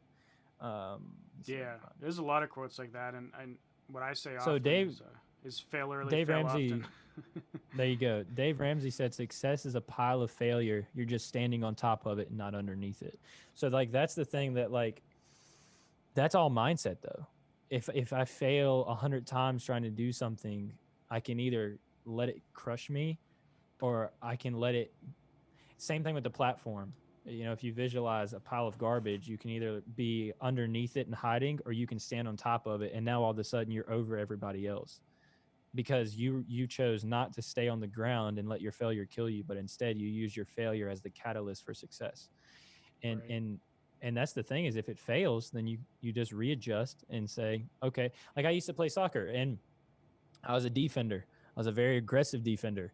And if I missed the first time, if they got around me the first time, I didn't just say, they're going to shoot the goal. No, instead, I came back and took their teeth out like as hard as I could the second time. Like I didn't give them enough space and waste enough time for them to take the shot. I Yeah. regrouped, turned, and as fast as I could, I ran back towards the goal. So, like, my goal is to make a difference. My goal is to help people. And if music is not the way to do it, if music doesn't work out, then I'm going to recalibrate and say, okay, so now how do I make a difference? Now, whether that's speaking, whether that's this, that, and the other, whether that is just videography and that's all I do in my life, it's what's going to work at the end of the day. And what do I find freedom and fulfillment doing? Yeah, that's how I think about almost everything I've ever tried to do in my life. It's been, how can I, to get good at anything, in my opinion at least, it's you have to fail as much and as fast as possible, because that's really all getting good at anything is. It's you've gone through all those failures and adjusted yourself enough to where the point where you're good at something. With guitar, for example, that was the first time I ever felt like I was able to teach myself anything and get good at something. And I learned that practice is just failing millions of times over the course of a decade, really, to get good at an instrument. And singing is just trying and failing, trying and failing, and just repeating over and over again. Playing a sport, every time you said soccer, like every time you kick a ball, you're essentially either failing or succeeding. You fail enough times, you're going to learn what not to do so you can succeed. And most things I've done, like before I've had good results with my music marketing, I have 3 albums and 50 singles out, and it took me all the way until my last single, Dreaming, to get on a Spotify editorial playlist. It took me all the way till 2020 to figure out how to market my music to where I could get good results, and that's because I essentially just failed and didn't know what to do for the past 2 years. Or even before that, I've been making music for 16 years. Like, I was doing, like, the last 16 years, like, 15 of it, I didn't get good results. It took me a while, and that's how I view it too. Is, you gotta view the success as being on top of a pile of failures, I guess. Absolutely. Anybody you see that's great didn't get there easily. Yeah. So. And not to say that I'm sure I'm gonna fail a whole lot more this year. I've had plenty of like my song "You." I showed in that video I did show in the campaign. I showed how that flopped at first, and I had to readjust and fix it. And my song "Socialize" did great, but then the next song was twice as expensive in ads, and I had to readjust. My new single at first was super expensive, and I had to test all these new things to figure out how to market it correctly, to drop the cost down to what I was happy with. There's going to be a lot more failures. So, but that's how we learn, and that's why on my channel I tend to show not all the failures, but at least some of them. Yeah, absolutely. But man, we've been chatting for 1 hour and 44 minutes, says the recording time. There you go. And I'm sure you and I could chat for probably much more. Considering the last time we talked, I think it was over 2 hours long. But yeah, basically Andrew's telling me to shut up. That's basically what Andrew's telling me. It's gonna. No, I'm joking. I still have to bang out a video for tonight, which is gonna be a good time. But before we'll chat, see if there's any questions after this. But we'll end the podcast here. So, is there anything else you want to let people watching the final episode of the video and the podcast episode know before we sign off? I guess I'll just do a selfish plug. If you want to follow me on Instagram, Facebook, anywhere, YouTube, it's Adameant, Adameant music. Posting on there pretty often. If you want to learn more about the brand, the music, and who I am, hop on in there. I'd love to meet y'all. DM me. Let me know you came from Andrew's channel. And yeah, sweet. Cool. Thanks, man. If anyone else has any last minute questions in the chat, we'll take some before we end it. But that was the end of the official part of the episode that I'll edit and probably upload. This particular stream is going to go unlisted, and then I'll post this to the Patreon community if people want to watch it. I think the final edited video will either be Friday this Friday or next Tuesday. Just these videos can take a little bit to process. Yeah, and let me know so I can put up something on my IG just to have a post of us chopping it up for like a minute. Cool. Yeah, we'll do. Let's see. Yakira says, "This is like having a girlfriend. You spend a lot of money, but you love it anyways." Absolutely. Oh man, I'm not gonna comment on that. You're gonna get him in trouble if she gonna watch the video. Yeah. Although I might send it to her just as a joke because that's kind of funny. She'll probably be like, "Fuck you." Money is energy, and we put the energy in what we love. Yeah. You work to get money. You know money's useless if you don't use it in some way. I think one of the worst things in life is to be like one of those people who just like has a ton of money, but has never actually done anything with that money. They're just like rich. Absolutely. Yeah, they just like just never bought anything, never did anything. They invested and saved probably their whole lives, but because I know people like that, which I guess is fine if you just want to like, you just want to have a family and live a modest life. That's cool. But I feel like if you have you just have like some people are just wired defectively, I think, because we're just like idiots that are just chasing after everything that no one else is. Like we're like they're just chilling with their family, eating some chicken with money in the bank, and we're out here busting our tail trying to chase a dream. So maybe they got it figured out. I don't know. Yeah. I think just different people, different goals, I guess. Yep. Kidney Pops has learned from your failures. Yeah, totally. Says, "Hey Adameant, does that eyeball really work? Considering buying one." Yes, because I don't know what I sound like, but I'm in a hotel room and I'm talking through it right now. So let this speak for it. If it sounds good, then yes, it works. If it doesn't, then no, it doesn't. Is it easy to take off? Could you do a little A/B like test, pop it off, test? If y'all want to get ear rape for a second, I mean, are y'all okay with that? Go for it. Okay.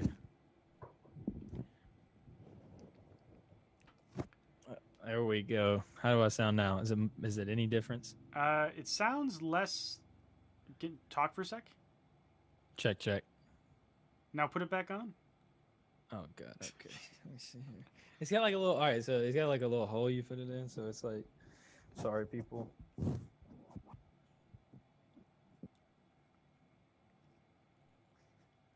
This mic's not easy to get it on. Yeah, I feel like it does make a difference though.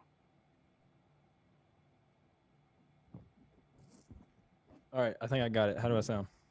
I think it does sound drier, which I guess is the whole aim of that.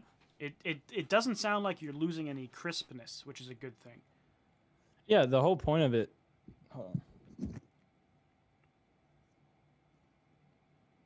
And this room has like bed sheets, pillows, and curtains. So like it's not like the biggest like where you're gonna be like, whoa, that's crazy different. But like if you don't have all that, it basically just cuts down all the verb and all the unnecessary like sibilants and nasty frequencies in the room. I feel like I feel like when you talked before, there was a slight bit of room sound. The problem is you're using a pretty great mic, anyways, right?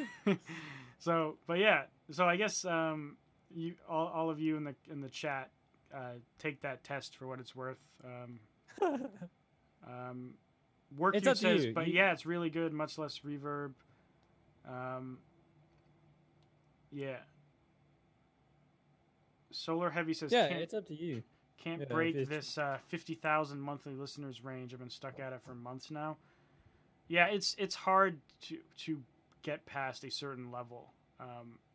I've been struggling. I get stuck at the 10K monthly listeners for a while, and then now I've been stuck at the 25K monthly listeners for a while. But like getting to 10K was easy, and getting to 25K was easy, and that seems to be pretty common. And have you noticed, like, Ruslan been around 100K monthly listeners for a while, and Young Lex has been around 250,000 monthly listeners for a while.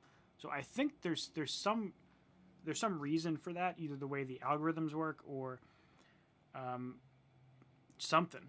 But that seems to be some kind of natural phenomenon where there's certain thresholds, because a lot of artists struggle to get to that first 1,000 too, and it seems to just be this weird, like there's certain ranges where like you figure something out, you get to a certain point. You figure something else out, you get to another point. Like for you, I think it's gonna be super easy. Like when we release our collab, when we do the marketing for it, or if you need help with like if you have a song coming out before that, your first official like big marketing push, you're gonna shoot up to like 5 to 10K monthly listeners, and you're just gonna be stuck at that for like months. Because that's like once you figure out a couple core marketing stuff, it gets pretty easy to get to that point. But then you're gonna get stuck there and have to figure out something new to get up to like 15,000 monthly listeners and stuff. Yeah, spell it war queued. It's if you're looking on IG, it's Adameant Adameant music. I don't know if I could post a link. And 000, it's a 103, but the 102 is very similar. They just have a little bit of a difference in price. The 102 is a little bit darker in the EQ of it, and the 103 has a little bit more in the top end. I'm putting your thing Oh, on do the you have screen it? now. Your Instagram. Okay. Yeah, cool. He's the I was one gonna with see if I this. could drop a link. He's like slanted 45 degrees in the picture. Is it? Let me see. Well, you're like taking the shot at an angle kind of thing. Oh, I got you. I was like, am I messed up? No, it looks good. No, I need to change the picture. So yeah, that's him on IG. Go run up the followers, guys. I am not very big yet. Yeah. Any follow would be. Yeah. Go give him some love on Go give us some all love. relevant platforms. Let's see, what is it? Yakira says, I've broken many condenser mics. That eyeball might protect them a little bit. Yeah, I mean, Yeah. I tend to put my pop filter like this is probably like 2 finger widths away from the mic, but I know, like for me, that's just where it ends up falling. I know some people will do further and other things, but that gives me a distance because like I feel like it'd be very bad for the microphone to treat it like a dynamic, mic, because there are like a 57. Yeah, exactly. Like because there's sensitive vibrating like elements inside of it that you can damage. Yeah, and if y'all don't know, and first off, like I only use the eyeball for a situation like this. Like in my actual studio, I've built like a little vocal booth. But if you're using a mic, and if you're new to recording, 6 inches is the rule. Like always, like never, especially like a condenser or like one like this, never be like in its like I always do like this 6 inches from the mic. If you're gonna do like a good recording, like find that sweet spot right around 4 to 6 inches, So, where you're not like. So Eating the mic. I'm even violating that rule then. Well, that's just like what they say. I mean, like sometimes I'm closer, sometimes I'm further, but like you just never want to be like on the mic. Yeah, I guess let me set up to what I probably do this, because basically it changes the sound of your voice. So like the closer you are, the deeper and the thicker your voice is. The further away you are, the more high and tinny your voice is. So you kind of want to balance. I just measured it. It's this much, which is probably. That's about right. About 3 or 4. It's about 4 inches. I got big hands, so. 4 to 6 inches, yeah. But that's good to know. Workute says he's gonna drop you a follow. Yeah. Yeah. Workute's also almost everyone here is a music creator too. But I think did you make the indie rock stuff, Workute? I feel like I remember that's what you did. I know you're in some kind of rock. I review so much music. I remember all these songs, but then I forget who's who sometimes. But Avicii. I don't know if I look like Avicii. Do you think I look like Avicii, Andrew? Let me get a side by side.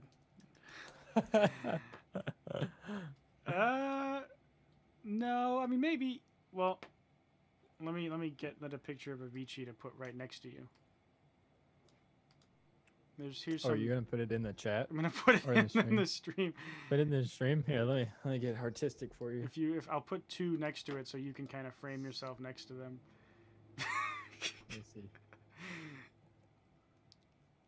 Those are some pictures of Avicii. Oh, I'm still the chat updates a little bit later, so you might. Yeah. Okay, all right. There we go. Yeah, right there. That's where I stopped moving it. So. Do I need to go this way? No, the other way. All right. I don't know. I mean, he got that scrawny neck. It looked like. He's looked a lot different over the years. Yeah. I guess a little bit. He does have kind of a baby face, and you kind of have a baby face too. Yeah. Like this It's one, big, I could yeah, see here. someone say, "But yeah, a little bit, yeah, a little bit." And Workhude's pushing it. He's like, he looks like him. Everyone believe me. I'm not crazy. Yeah, I can It's a see the conspiracy. similarities. It's a conspiracy. I am Avicii. It's a conspiracy. New artist name, the Mic Breaker. for Yaki Raw. Thankfully, I haven't broke any mics though. I would cry if I broke this mic. I'm not going front. Oh, said Andrew, what mic do you use? I use the Slate Digital SL2. I think it's, where's my camera? There we go. Slate Digital VMS SL2. It's like a digital modeling microphone, so it's very super flat response.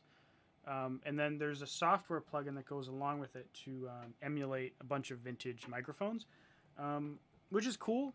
Basically, it gives you the freedom where if you have multiple vocalists, you can easily swap the sound. And I don't really care if it matches some vintage microphone as much as I care about the flexibility to change mic sound for what I'm going for. But it's a nice mic. It costs about $1,000, so it's not super pricey. It's like expensive, but compared to the mics that it emulates, it's cheap. So Yeah, you're talking like 10 grand for the mics it emulates, like Yeah. a 47 and all that stuff. Yeah. and some of them don't even, like, there's vintage ones that it emulates that don't even actually really exist anymore. So it's got some other perks aside from that.